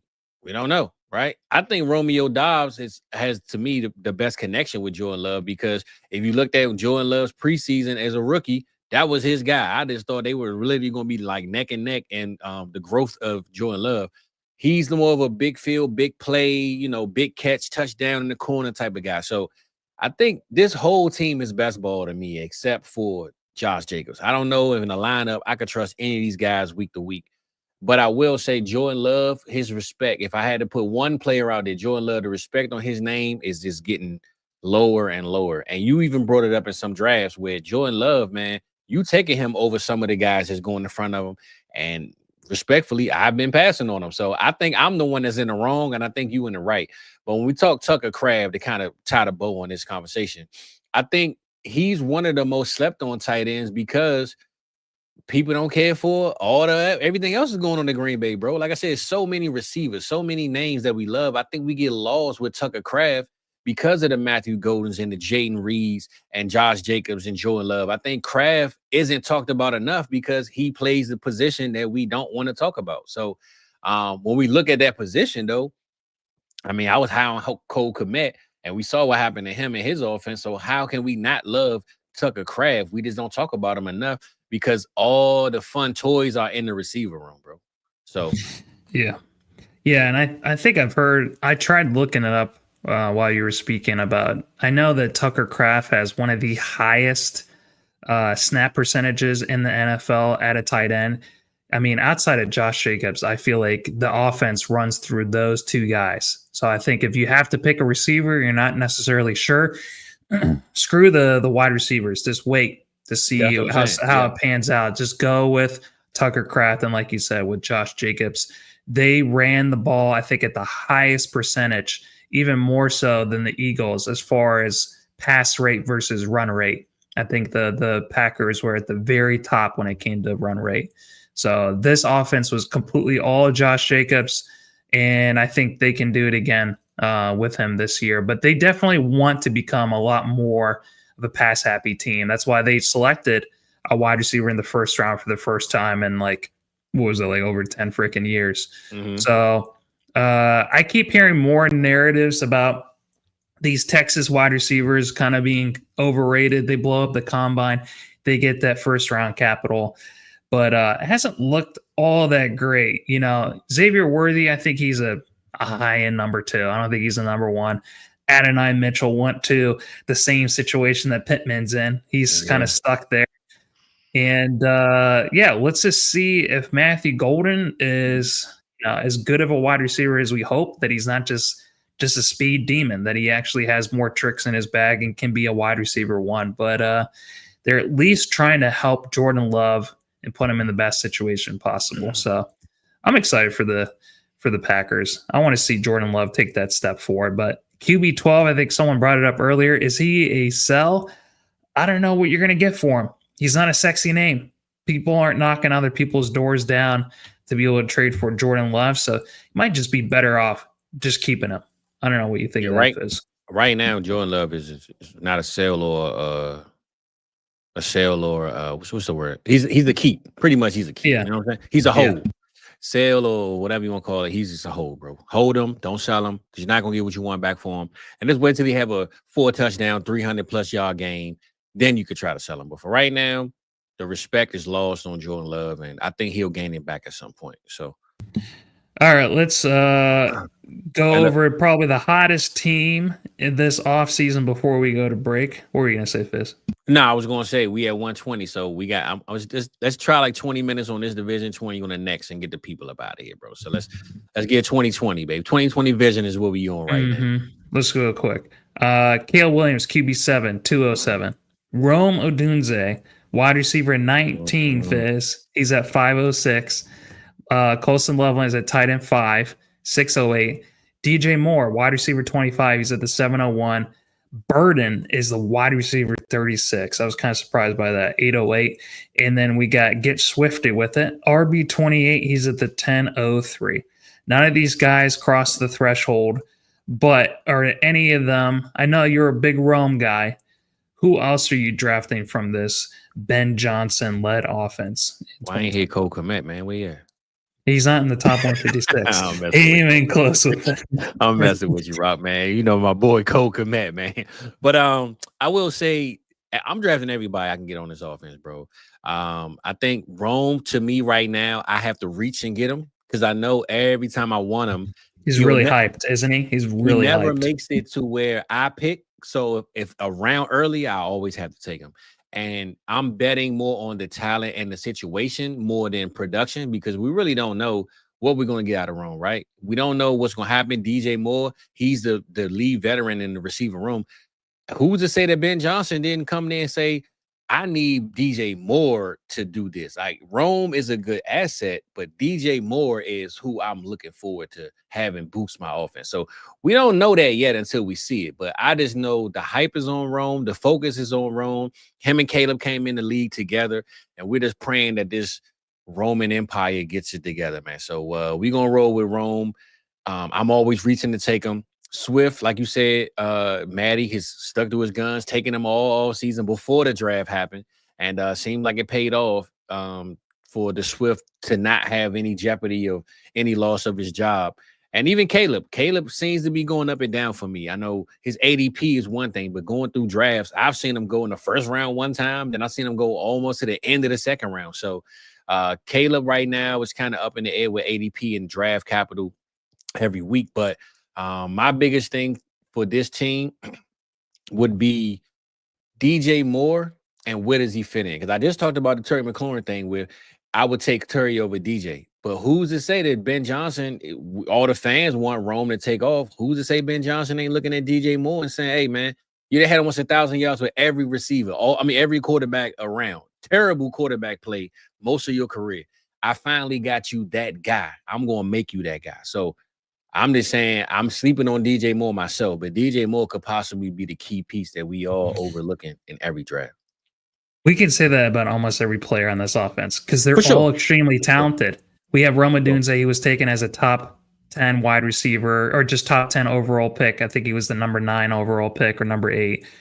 But we don't know what Caleb is going to prefer. We don't know what Ben Johnson is going to prefer in this offense because Colston Loveland could be massive. Burden could be the next Amon-Ra St. Brown if he's playing out of the slot. We really have no idea. Swift is probably one of the better values here. But outside of that, I think it's tough. I think it's tough to know. I kind of want to see things play out. I'm not the same thing in Green Bay, right? We just talked about the Green Bay situation. This is probably almost the same, really. Mm-hmm. So D-Walk asked me, and it's important for me to reveal some of my sources. Sometimes I forget to do that. So this ADP that I was looking at and consulting comes from Dynasty Data Lab. But also, if you do go to KTC, he is the QB12 there. He's the 34th overall player. And also, too, I want to give a huge shout out to our dude, Tom Ice Road. He just unveiled yesterday his new ADP. This is based off of 151 sleeper leagues. And it's probably as accurate as you can get when it comes to real ADP. He's at the 309. He's also the QB12 there. So you got 3 sources, D-Walk, for Jordan Love being the QB12. So just wanted to give huge shout out to Tom for working on that ADP. It's really, really clean. It's really awesome what he's got going on. So go to iceroadlogic.com and show that guy some support. Yes, sir. Unless there's anything else you want to say, let's go to break.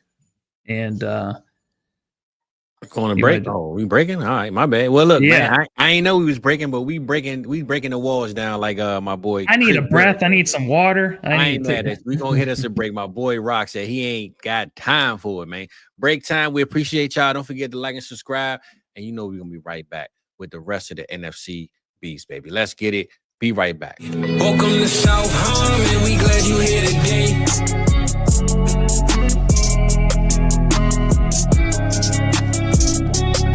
Like and subscribe, that's what we really appreciate.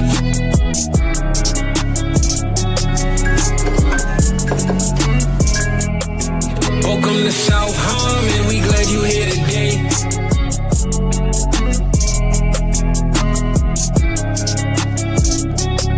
Like and subscribe, that's what we really appreciate.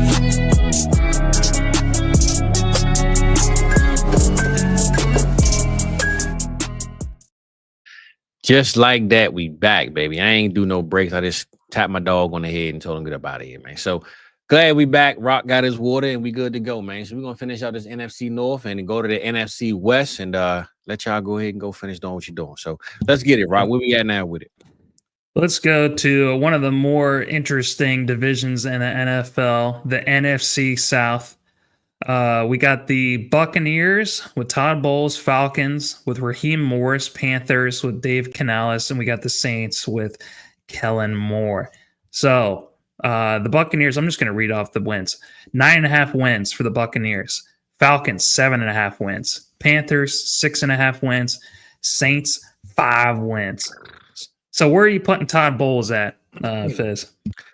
I love Todd Bowles. I don't know, man. I like Todd Bowles. He seems like a cool guy. He just doesn't seem like a head coach to me, bro. He just seems like a guy he just in the room, you know. He controls his room. He doesn't seem like a headache or a problem. I just don't know how great he makes the guys around him. He seemed like a good guy though. He's So just happy to be there. Exactly. Like I hate to talk down on him, but he just doesn't like move me as if I needed to uptick an uplift of motivation, I wouldn't go to him, right? I would just go to him like that uncle that's on the grill with the flip-flops on and like, what's up, what's popping? Like that's him to me. Todd Bowles don't remind me of that coach that's going just like give me what I need to hear when I need to hear it. So no knock on him, but I gotta put Todd Bowles at is top of the bottom tier, man. He's on the bottom tier for me. Alrighty. What about Raheem Morris? Where you put him? Man, I'm putting Raheem Morris at the top of the bottom tier as well because Raheem Morris to me is a great DC. I don't know how much of a head coach. I think he's better than what he is sometimes. And I think if we had a different coach in Atlanta, I think we would see different results. I think what we saw last year was Raheem Morris just stepping on his own toes, man. I think as a DC, he's great. But for a head coach, I'm good on Raheem Morris, though.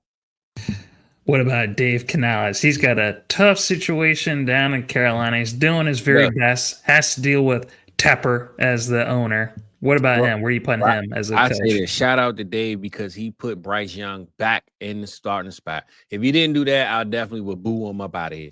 But I didn't think Bryce was just the ultimate problem. I think you had to build Bryce up, man. One, he's already short enough. He already got a short man complex. He already ain't confident in himself, right? Coming onto the field. Now you tear him down even more by putting Andy Dalton in front of him. Come on, man. We're going to slap in the face, Rock. And well, Andy Dalton's pretty good. You can't get in front of the Red Rocket. Yeah, okay. All right, yeah. KD got in front of the Rockets, and we going to see what that do. But anyway, I will say I'll give Dave a little bit of love because he stuck with his guns. He built Bryce back up, and we saw what that looked like towards the end of the season, and especially that last game when it was Bryce versus Penix. They had a shootout. They put in more pieces around them. They went and got Tet. They got my boy Dollar Bill. They got Thielen in the build. I mean, they put things around their guy. And they're who the hell is Dollar Bill? Leggett, man. Leggett, man. Man. I never heard that nickname before. Name of his horse is Dollar Bill. You ain't know that, Rock? Come on. No, I just seen the covers with him and Glorilla. That's it. Okay, all right. Well, shout out my boy Jake, man. Hopefully he holding it down. We holding it down for you, man. But I will say I'm a rock with Dave because he stuck with his guns and he didn't tear down this guy and beat him when he was already down. He kind of uplifted him and showed him, hey, you went through a spell, but we're gonna bring you back. And he got his running back locked in. It seemed like they trying to build on whatever it is they got going on in Carolina. So I could rock with Dave. I'm going to put him at the second tier, but the bottom, though. He just got to earn his way up. Alrighty. And then the last one is our dude, Kellen Moore. Your dude. You know I can't stand Kellen Moore. He, to looks me, like a chipmunk. He ain't no number one coach. He ain't, man, listen, bottom tier until otherwise, man. That's all I'm going to say. He's in the saw basement with his chain, with a chain around his ankle. He's tied to a toilet, and he got to get his way out of there, man. So that's Kellen Moore to me, man. Yeah, that fucking toilet is Tyler Shuck. That's what it is. But he drafted his ass, man. I don't know if you heard Tyler Shuck say he won a guaranteed contract or he ain't signing. So I don't know what's That's going all on. Everybody wants, man. All these freaking rookies coming in here with the they already think they're fucking Tom Brady. Already making all these demands and shit like that. When you take Tyler Shuck as high as you did, you kind of make him think that way, right? You shouldn't have went that high anyway. Yeah, and then he's looking around and he's just like, "Who are you gonna play? Spencer Rattler? Yeah, let's see how the situation looks with the Rattler." So it's just he's got all the power in his corner. Right. You're right. Yeah. You're right. Yep. They gave him the keys, man. So don't be mad at him. Yeah, that's rough. Okay, let us go through the Buccaneers. Fizz, they got 1, 2, 3, 4, they got 5, 6 players. They have 7 players. I think that's the most of any team in the top 156. We got Bucky, RB7, 311. We have Baker, QB 14, 405. We have one of my favorite guys, wide receiver 27 at 703, Emeka Ibuka. We have Mike Evans, wide receiver 34, 804. Godwin is going 2 rounds later at wide receiver 45, 1002. We still have McMillan, based off of how he finished strongly last year, wide receiver 55, 1207. And then right at the very end, Cade Otton, tight end 20. He's at the 13-11. So he was one pick away from missing out on this top 156. Yep. Cade Otton with the 9.5 wins. He crosses the threshold. Everyone else misses out on it. But is there any players that you're really targeting or fading from the Buccaneers? Well, the one player I'm really targeting is Chris Godwin. Everybody pretty much knows it. And I know we haven't heard anything about the injury, his recovery. We ain't seen him. But I think for him to go 2 rounds after Mike Evans is crazy because Mike Evans is getting older, right? I don't think he's on a trajectory to get another 1,000-yard season because they keep wanting to bulk up this receiver room. But I just think Chris Godwin is young enough and just got a contract that he shouldn't be going after Mike Evans. So to me, I'm putting Chris Godwin up at least Captain America. Captain Planet shit. I don't know, but I'm gonna put him up at least 3 rounds. If I'm taking Mbuka at round 8, I'm taking Chris Godwin at round 9, bro. It's just that close to me, respectfully. When you look at the production of what Godwin had last year. I think Bucky, as much as I love him, I think RB7311 is a little bit too high for my taste. Like, are you with Jonathan Taylor or Bucky right now? I'd go GT. Absolutely. I'd go because JT has no one that's going to be taking any shares from him whatsoever. Bucky still has Rashad White. And also, too, I like Sean Tucker, too. Sean Tucker, yeah. I heard you talk about him on EV show. Yep. Yeah. Hey, look, you made me go look at my waiver wire. I was like, hold up, man. Yeah. See what's up with Sean, man. So, good luck. So, if he gets an opportunity somewhere, I think that would be fantastic. But yeah, Baker and Mika, probably 2 of my favorites. I still love Mike Evans as well. I'm willing to take a shot in any of these wide receivers and Baker as well. I think at QB 14, man, the guy has been a top 10 QB over the last 2 seasons. And I know that they're OCs every year, right? Yeah. Not even the same offense every year. So with how good their offense is projected to be in this, I think the division, maybe everyone got better except the Saints. So I think it will be a little bit tighter, but at the same time, I don't think it's going to be that much of a drop off for the Buccaneers. And I say, I don't know, but that's I'm with you. I think for them to have the highest or the most players in ADP of all, I don't disagree with it at all. You know what I'm saying? If you want to kick KI out, cool. But everybody else definitely should be where they are as far as in the top. So I like the Bucs, man. Same way we just praised the Minnesota Vikings. I don't see how you don't want Buccaneers on your team either. So I like that one. All right, Falcons. And someone brought it up earlier, talking about Bijan propaganda. He is the RB1. He is gone at the 109.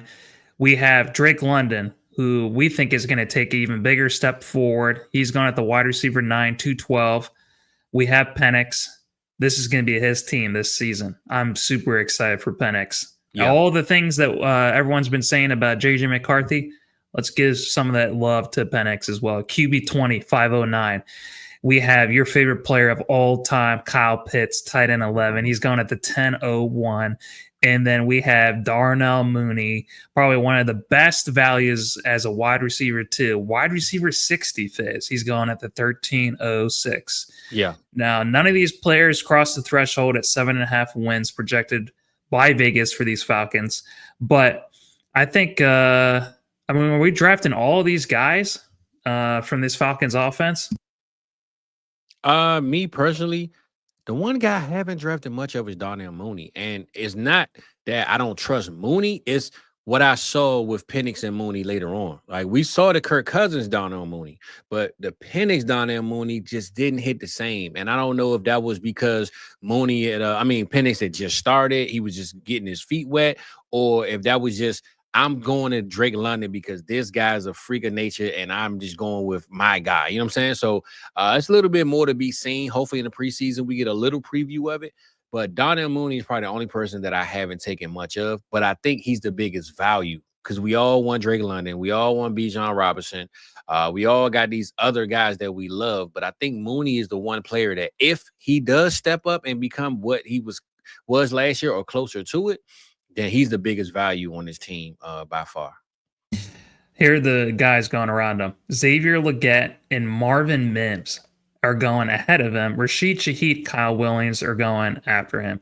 Man, what the hell is going on with Marvin Mims?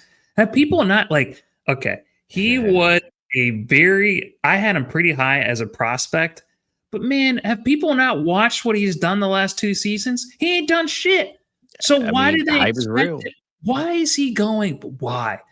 I don't understand the hype. It feels like it's one of those things that have come out of nowhere. I don't know if someone on some stream or somewhere in the space have been hyping him up for no reason. The guy hasn't done shit. I don't understand it. Well, I'm going to give you 2 reasons. And I'm not saying that I agree with him. I'm going to give you 2. One, they didn't go out and draft the top tier receiver to kind of replace their receiver room. So they kind of left room for Mims to, I guess, have a name still ringing, right? But 2, I think people are banking on Bo Nix to take a step up. So if you're banking on Bo Nix to be better and you banking on Cortland Sutton to be the number 1 and nobody else is really a threat, I'd rather have Pat Bryant. I'm not saying I agree with it. I'm just giving you the logic of what I think people have given Marvin Mims, because he's already there. Pat Bryant wasn't there, and Bo is going to step up, and they didn't address the receiver room crazy enough to say that Marvin Mims doesn't matter. But I'm with you, though, brother. I'm with you. As far as Mooney goes, I'll take Rashid Shaheed. Someone brought it up earlier. There ain't going to be any slander on Rashid Shaheed. The only slander with him is the guy's made of the glass. He's so good for a few weeks, and then he misses the whole rest of the season. But I'd split those clicking the button on one of those guys. I'd probably split it with Rashid Shaheed and Mooney. I also really like Rashad Bateman, who goes later. I like Coker, who goes later. I'll even take a share of Cedric Tillman, who goes later. So I think it makes sense when we look at all the guys that are going around that range for us just to maybe not be super excited for Mooney, but we'll see. Panthers. So we got Teteroa at wide receiver 16. He's the 403. I can't remember the last time where the wide receiver 1 in a class. Well, I guess you got Hunter too. Travis Hunter. He's a generational prospect. But I can't remember the last time one of the best wide receivers in a class, is going at the wide receiver 16. Usually it's a lot closer to that wide receiver 12. It is. But we're in a day and age now. We have so many really good wide receivers, Fizz. Yeah. So Teteroa at wide receiver 16 might be kind of a value. Bryce Young, QB 22, 606. Chuba Hubbard, RB 21, 705. And then we have Leggett at wide receiver 58 at 1304. So I think I kind of tipped my hand. I think Teteroa is a great player to be targeting from this offense. And I love Chuba Hubbard as well. What about you, Fizz? How are you feeling about this Panthers taking a step forward, hopefully, in 2025? Well, my biggest problem with us are we draft in the marathon style, and it messes up all the ADP for me because I never get the rookies because, they draft rookies. We draft rookies first. So I never get shares of Tet because I never am really in a range to get them. But I will say where he's going. Name some receivers that he's close around.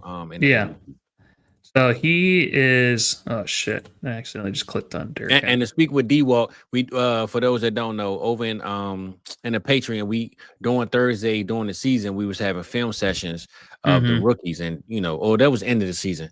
Kind of just going through film sessions, going through each of the top players, and Tet was one of the films that no one agreed on. Everybody in it, I think it was like 9 or 10 of us usually in it. Tet was just unfulfilling film for most people. So that's why D-Walk is pretty much saying he's rolling with no Tet at all because of that film and actually seeing it on paper. I'll just say D-Walk, man, the guy Tet to me, the film didn't look good, but the numbers were there, bro. I mean, a lot of people go off of stats. Some people go off of film. I just think when we just talked about Dave and him putting guys in position and Tet being the number 1 pick, they took him in the top 10. I don't see why I wouldn't bet on Tet. For them, the team selling us on they believe in him. You know what I'm saying? So I'm a roll with Tet though, bro. D-Walk for sure. Yeah, I don't think. I don't think the film is as bad as some people are making it out to be. But I have a lot of respect for people like Steve Smith Sr. And he wasn't overly impressed with Teteroa and McMillan as well. He at one point had him as a top 2 guy. And then he bumped in a little bit further down after the NFL draft or right before the NFL draft. So I think there is definitely some ambiguity there, but I'm just going to be a little bit hopeful that he has room to rise instead of room to fall. But also, too, who else is going to be passing the ball to? It's going to be old man Thielen, and then he's a big target, bro. He's a big target for a short guy, man. You know, so yeah. So, and they drafted him in the top 10. I mean, they put the investment in him. I do have notice. Yeah. Exactly. So I will say, though, that reception percent, Matt Harmon, he had him only in the 59th percentile when it came to man. That's probably one of the more important stats. So he definitely has some room to grow. But the guy's like, what is he? He's like 6'4", and he's huge. Yeah, he's 6'4", 219. There's just not many players like that in the NFL. Yeah. I think he's one of those ones that is willing to take the risk. So the guys that are going around him, Travis Hunter is going right ahead of him, and the players going after him are Rashee Rice and T. Higgins. So I wanted to say this: T. Higgins, respectfully, has in the offense that we can't deny. So I can understand you wanting that. Rashee Rice coming off an injury, if you trust the Pat Mahomes to step up, maybe roll with Rice. But I think if you do get Ted and he is the clear number one on his team, T. Higgins isn't the clear number one. Rashee Rice is he is the one, but he's not, right? He has a lot of guys going on around him in his offense. I think Ted has the clearest walkway to being the clear number one on his team. It's just a matter of will the team put up. Right, I'm going to say this and I'm going to close out with this. Same way we talked about win percentage and this is the conversation, right? Do you trust the Bengals to win more games than the Panthers? Do you trust Rashee Rice and the Chiefs to win more games? If you do, then you roll with those guys.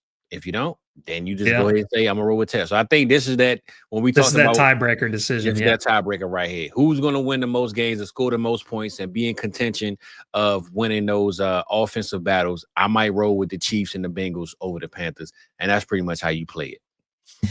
Patty, I have turned on some of that Hunter Renfrow film, just seeing him run on air. And I've been drafting as many Hunter Renfrow shares as I can at the end of my drafts. Yeah. And now I'm like, man, why the hell am I doing that? The guy hasn't played in 2 years. He's going to a bad offense probably. And it's a crowded wide receiver room. And I'm like, very crowded.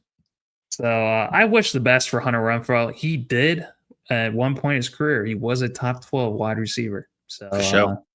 But yeah, it's kind of wild where he's at right now. All right, and let me go back to. But to close on my side of things on the Panthers, Chuba, to me, is going where I think he should go. I always seem to get him, and I love getting him where I get him. Bryce is respectfully where he is, and he could be higher. I believe he will be. I just think it's just a matter of health and believing that the offense believes in him. So.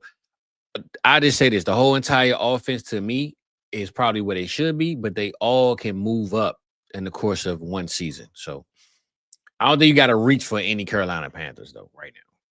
Yeah. And I think Chuba, man, I hope he can repeat what he did last year. It is still an uphill battle though. And we got all these new RBs coming in from this historic class. Yeah. Yep. So I'm not even so sure about Chuba Hubbard this year. But Tet, I think he's the one I'm most confident about. Before we go to the Saints, shout out to our dude Connor. He says that he's debating a Tet trade. He's a contender. He's got Adams. He's got Travis Hunter, and he's got Tet and Tyreek. That's a hell of a wide receiver room. He has an offer to trade for Waddle and Brees. So what do you think of this one? Connor, I'm smashing that one. I ain't gonna lie to you. I love me some Tet, but to get Waddle and Brees, yeah, give me Tet. Give me you can have Tet for that, brother. Connor, what I would advise you to do is wait because I personally do not like trading high drafted rookies until at least the season starts because of all the assets that you have. Those are the ones that are projected to go the highest, just like that, Fizz. So, like, Brees been going down. Waddle has been going down. The manager who wants to get off those assets, he probably feels uncomfortable. He wants to offload those onto you, and he wants to just go for the guy that could be very much ascending into that top 12 wide receiver range. I would wait until the season starts, and I would probably even wait towards the mid or later part of the season. Right. I think if you wait, you're gonna lose that one, bro. You either gonna That's take okay. it or I'm okay losing out on Waddle, who is going after him, and also Breece Hall. Like, we have no idea what this situation is going to look like in New York. As much as I like Breece as a talent, the guy, like, I think he doesn't stay healthy all that much. I think last year he was able to be somewhat healthy for most of the season, but was not a good situation there. They want to make it a committee. They have a running quarterback that's not going to check the ball down to him. And the offense is projected 5.5 wins. The only case that Waddle has for him is if they get rid of Tyreek Hill or he just completely tanks as a player. So, no, I'm going to keep Tet. So I'll be honest, right? I'm Mr. Tank for Tet. There ain't nobody yell for Ted longer than me, but I'm trading him for this, bro. Give me Waddle and Breece, man. I got to do it, bro. I think if Waddle, much as we hate Waddle, right? We saying they both on a trajectory down. Right now, McMillan is where he is. But who's to say by September, October, he won't be down to where Waddle is because the offense ain't clicking. Because people already hate on Ted anyway. So I think to get Waddle and Breece, a guy who I know has given us in Breece, and even Waddle, they've given us seasons that we know we can stand on and say these guys were top of their position when they were on. Waddle has suffered a lot of injuries. Tua suffered a lot of injuries. If Waddle can stay healthy and Tua can stay healthy, even with Tyreek there, bro, Waddle is best ball premium money. Breece Hall with this run game, we don't know what it's going to look like, but who's to say he won't be traded? Who's to say he won't go out there? I just think I'm a bet on the having two guys that I know can be top of their position than one guy that I haven't seen yet, and a lot of people still had questions about. And I love me some Tech. Don't get me wrong, but I'm taking Waddle and Breece in this one, bro. So shout out to me because I wrote an article about rookie value insulation, and I looked at by both pick and by position. So I'm pretty sure that Tet is going. Where is he at now in ADP? Let me look this up. Let me look this up. That's why you asked, though, brother. Yeah, I think he is the shit. Why does a Dynasty Lab have this shit a lot easier? Oh man. Okay, he's gone at the 105. I'm just gonna go. I'm using Tom's ADP because it's a lot faster and easier to use. So he's gone at the 105.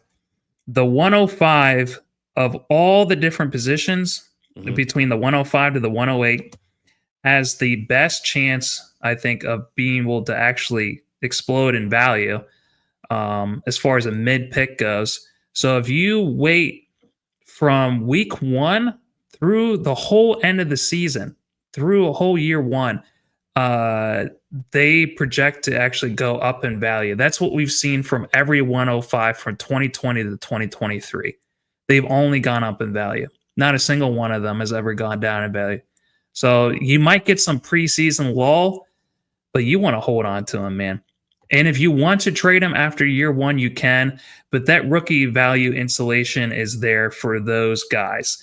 They don't have any rookie value. There's no insulation for Breece Hall. There is no insulation for Jalen Waddle. So that's the other reason why I'm not interested in trading him whatsoever. And also, too, when it comes to the position, if you want to just look at wide receivers, man, they can go up higher than any other position, Fizz. For sure. If we look at the between QB, RB, wide receiver, tight end is very flat. It's very high up.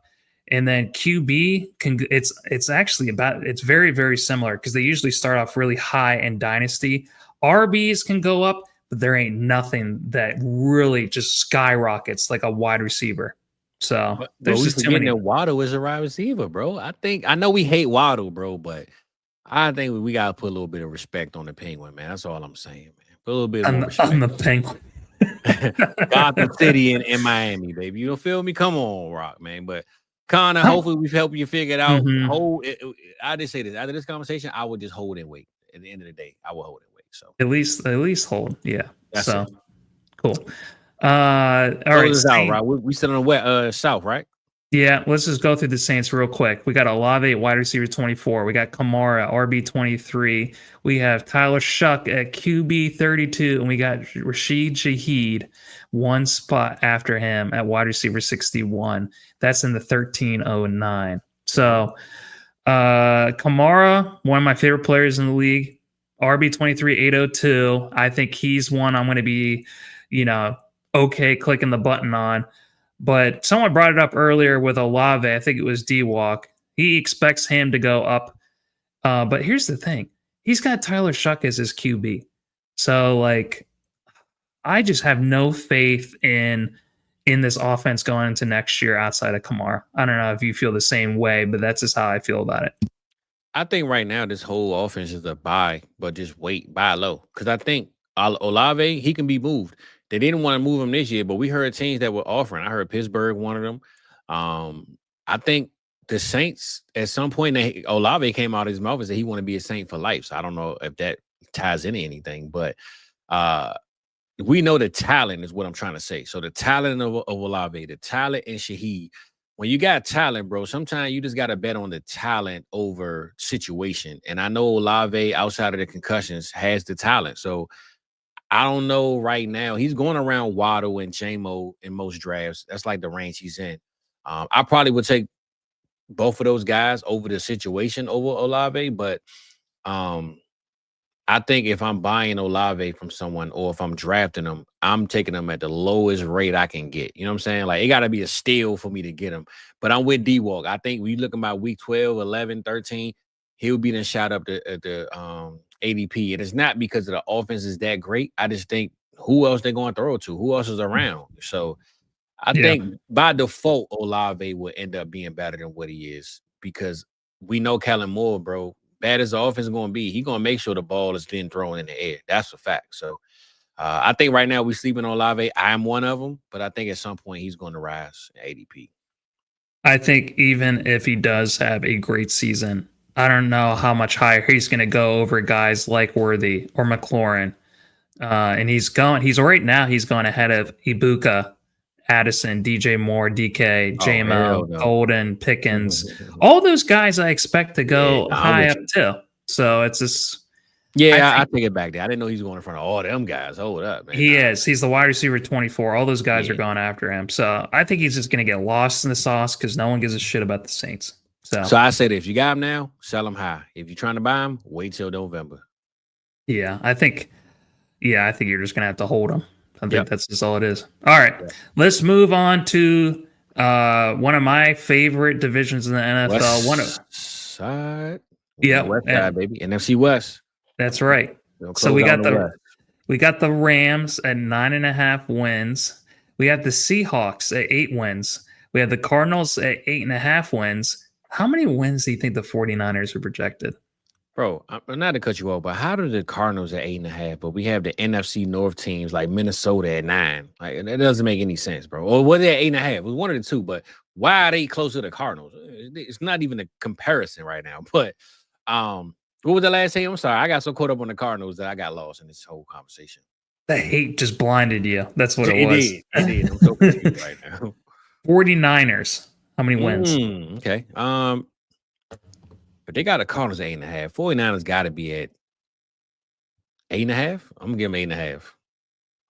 49ers are projected to win the NFC West at 10.5 wins. Shit. And I was being generous. I actually had them higher, but I don't know about winning the division, but I'm just thinking like, damn. That was one of the craziest things. That's why I'm glad that we're going through this. Vegas is very hard on them. They have the easiest schedule. They're the opposite of the Giants. Because they on the West Coast, that might be it too, man. They might be showing some California love out there, man. So huge bounce back for Brock Purdy. I'm projecting this upcoming season. All right, let us really quickly rank these coaches. Sean McVay, GOAT. Okay, put him in the top tier for sure. Okay, what about Kyle Shanahan? Respectfully, he's not a GOAT, but he's a respective lamb. He's a lamb chop. I give him how many spots we had left in the top? In the you said we have 1 spot left. I just put McVay. I just put McVay. Oh, okay. Damn. We got 1 spot left. Oh, Oh, we might got to review that another time, bro. But I'm putting him in the top tier. yeah, he got to be top 10. He got to be top 10. Come on. So he takes that last spot. Mike McDonald, coach of the Seahawks. We got one spot left in the average tier. We got one spot left in the lower tier. Okay. So it's between Mike McDonald, Jonathan Gannon. I'm not putting fucking Gannon in the top middle tier. So I'm putting, no. So we gonna get. All right, I don't think neither one of them need to be in that middle tier, but we'll go McDonald because this team last year was trash and he made it okay. I guess. I don't know. All right, I'll read off all the names at the very end. I'm lost. I'm lost. Okay, Rams. We got our dude Puka Nacua at wide receiver 7, 205. We have Kyron, RB 11, 411. We have Devontae Adams, wide receiver 41, 907. We have Stafford, QB 29, Fizz, 1102. He's got one of the best duos at wide receiver. Adams, I think, is going to be fantastic this year. And Puka, I think, can even get better somehow. So I like all these players. Maybe Kyron. Oh, man, that's the only thing with Kyron. He's been running so efficient the last couple of years. Does he take a step back this year? I don't know. What do you think? Well, I think all the Rams, especially all the ones you just listed, are buy low. Well, not buy lows, but they're going way lower than what they could end up finishing. Puka could definitely be up 4 spots. Adams could finish in probably 2 rounds ahead of where he's going. Kyron could mess around and be running back 4 if he really wanted to. I mean, the guy scores touchdowns like it ain't nothing. And Stafford, we all know, bro, nobody wants him because he's old, but he can finish as a top 15 quarterback at the end of the season because he has Adams and Puka and Kyron. So all of these guys are underpriced, undervalued right now, and they have nowhere to go but up. So I don't think there's a better QB3 that you can get than Stafford. 100%. It's like him and Gina are the 2 guys that I'm always putting in at the very end there. Yep. Okay. Jackson Smith and Jigba is the wide receiver 12. He's at 307. We have Walker at the RB 18. He's at the 604. We have Darnold, QB 26, 901. We have Sharps at RB 32, 1011. We have Milrow, QB 30 at the 1202. And we have Cooper Kupp, wide receiver 54 at 1206. So I really love Jackson. I really love Walker this upcoming season. And I also love Milrow. Who do you really love from the Seahawks offense? I know you say he's dust, man, but I can't sleep on Cooper Kupp, Rock. I can't, man. I feel like I know the Rams moved on from him, but I think he's going to hold a little bit of grudge on that move, man. I think he really wanted to be a Ram for life. I think even though he's in the West Coast, too much time. Like he's not moving from a different place to another place that's all across the world. The lifestyle should still kind of be the same. And I think it won't be too much of adjustment. And even if he doesn't go out there and lead the league in receiving, I think a guy like Jackson Smith is going to remind him of a Puka Nacua, and it's going to keep him motivated to stay young and kind of stay fresh in the offense, man. So I'm not going to sleep on Cooper Kupp until it's time to go to sleep on Cooper Kupp, man. So I'd rather take Crystal Light, Stephon Diggs, who's going after him. He's going to at the end of the round. Man. I like Stephon Diggs too, man. You know, it's my dog, man. I'm rolling with both, man. But I ain't going to give up on the Kupp just yet until they poke a hole in it, man. All right. And Jackson Smith and Jigba and Walker, I think they can go even higher. I'm pretty excited for both those guys this year. And you know what? There ain't no one like Milrow, Fizz. There really isn't in the NFL. With the high rushing ceiling that he has, if he does get a start, you're going to want to have Milrow on your team already because the price is going to be too damn high if he gets the starts over Darnold. So trade for Milrow now. All right, Cardinals. McBride is the tight end 2. He's at the 206. He's going ahead of Marvin Harrison Jr. at the wide receiver 10, 303. We got Kyler, QB 13, 401. We have James Conner, RB 29, 1004. And we have freaking Trey Vincent, RB 34, 1107. I think McBride is going to be, a solid return on his value. I think it makes sense for him to go at the 206. Marvin, we're hoping to take a step forward.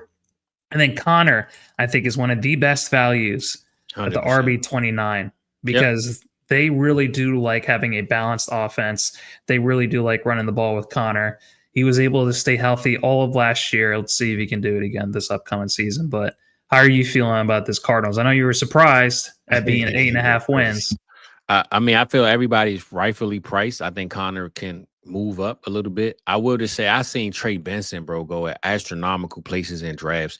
I don't know what people are seeing, what they saw. I'm a Florida State fan, and I just look at where he goes in our drafts, and I'm definitely not taking him over Swift and Jordan Mason even. Like I like Jordan Mason right now over Trey Benson. So I don't know what the hype is with Trey right now, but I'm good on that value.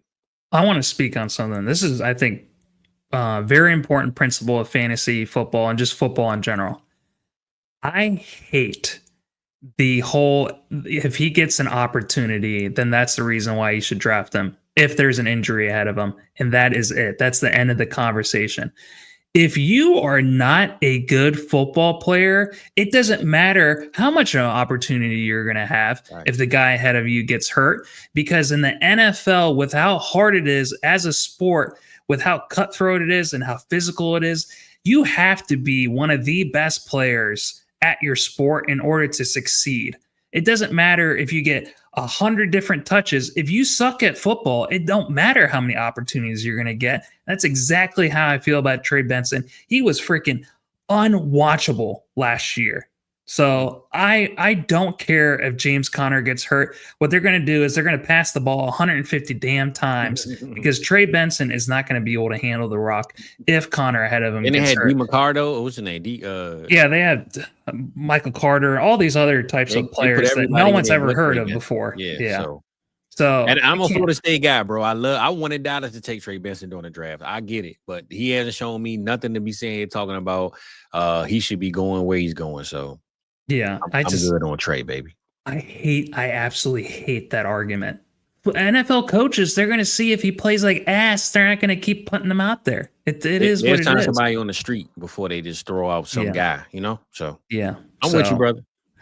All right. And then let's move on to the last team of our series, the 49ers. We got Purdy at QB 16. He's gone at the 412. We got CMC, RB 15, 507.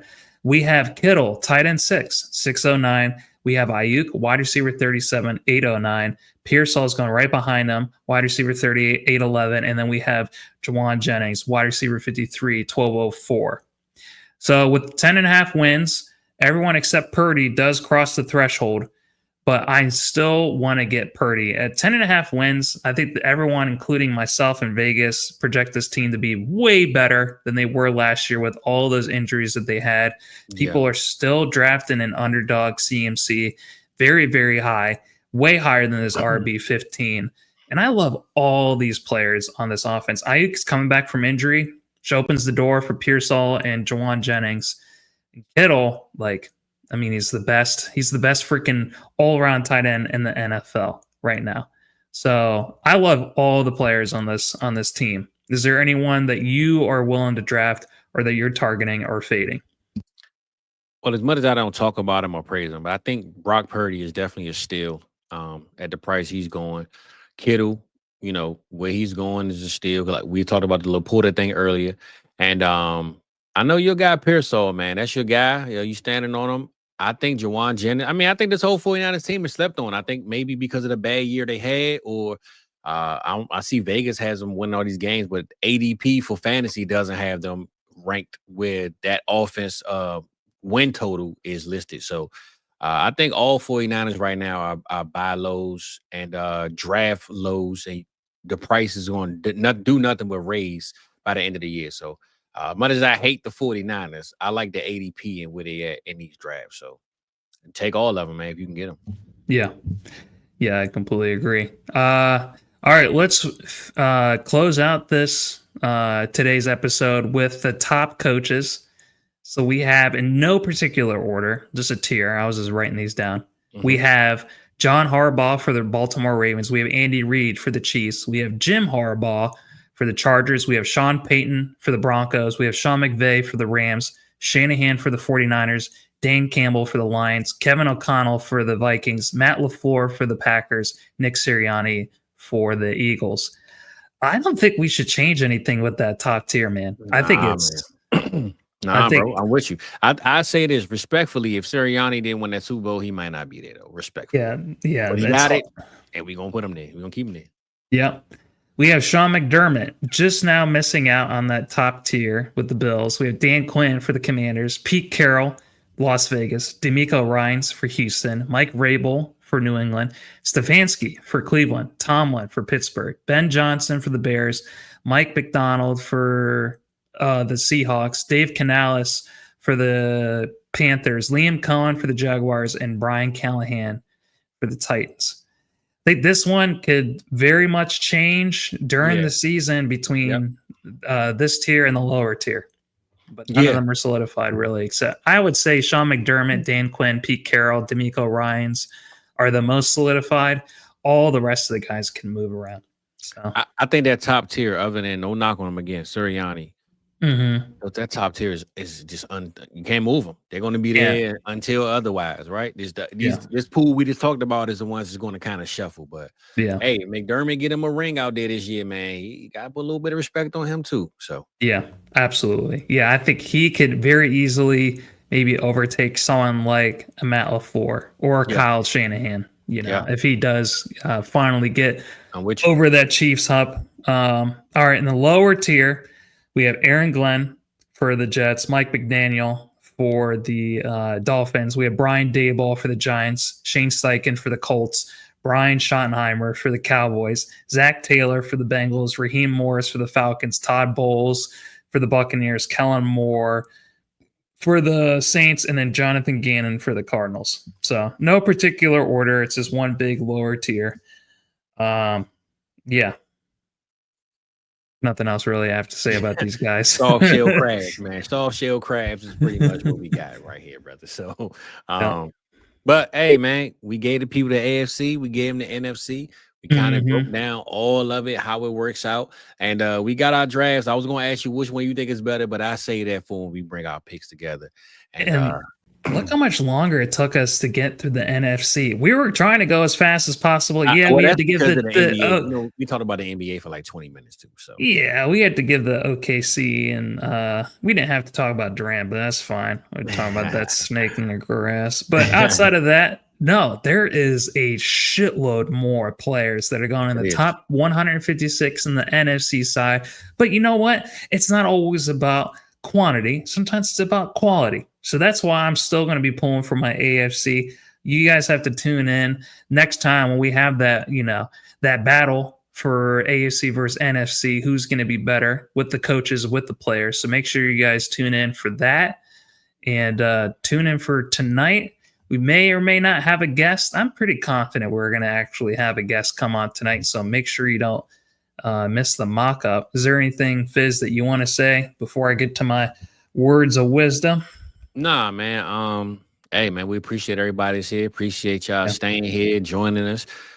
We make this space. Me and Rock, man, our biggest goal is to bring you a perspective from the people for the people, right? The people in the comments, we might have a little bit more knowledge because we put in more research or whatever, but we just like y'all, man. So we ain't never acting like or want to be like we're higher up or lower up or whatever, man. So long story short, we here to bring you the same confidence, the same content, the same words that you need, that you want to hear and what you want to see, but also make it seem like you can relate to it more so than another place or another person. So we here because we regular people just like y'all, and that's why we want to be here. So I just want to remind y'all, man, that we just like y'all at the end of the day, Playboy. That's all I'm trying to say.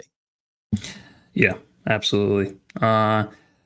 D-Walk, we are going to put the link to the mock inside the chat. You have to come show up to tonight. You have to look in the YouTube chat. That's where we're going to put the link. Yes, sir. We back on the mock ground. We missed it with Thor. And last week we had Allen. We was waiting, but we had some new people come through. My boy Flock and Flock, the Ravens guy, came through. And hopefully we get some of y'all tonight, man. So stay tuned, stay tapped in, and Rock gonna give y'all some words. And we gonna let y'all fly with the birds, baby. So go ahead, Rock, do your thing, man. Just get up out. So I've been hearing a lot of people over the last week talk about success and failure. Fizz, success is boring. There is no greater teacher than failure.